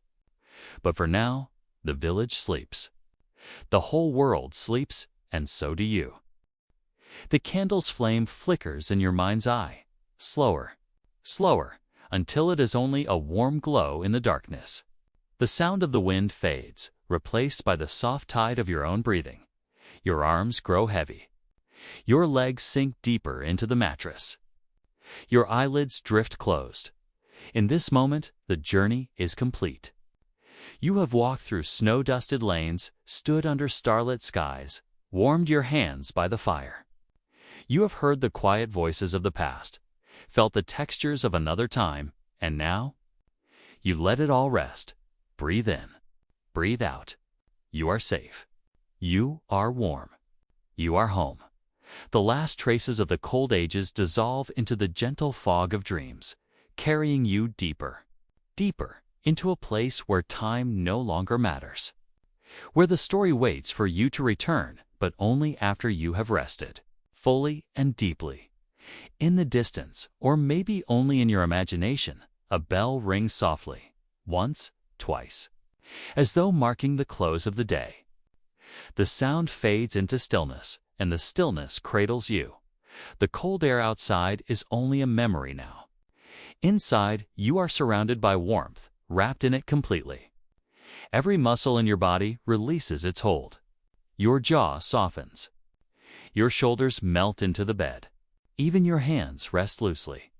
Without effort, you are drifting now, floating, weightless. The journey is over, and the night will keep you safe until morning. The medieval world is far away, and yet close enough to return to whenever you wish. All you need to do is close your eyes, breathe deeply, and remember the glow of candlelight, the hush of snow, and the comfort of a world where everything moves slowly, gently, peacefully, now. Rest, now. Sleep, now. Dream, you are safe. You are warm. You are home. Good night, traveler. Good night.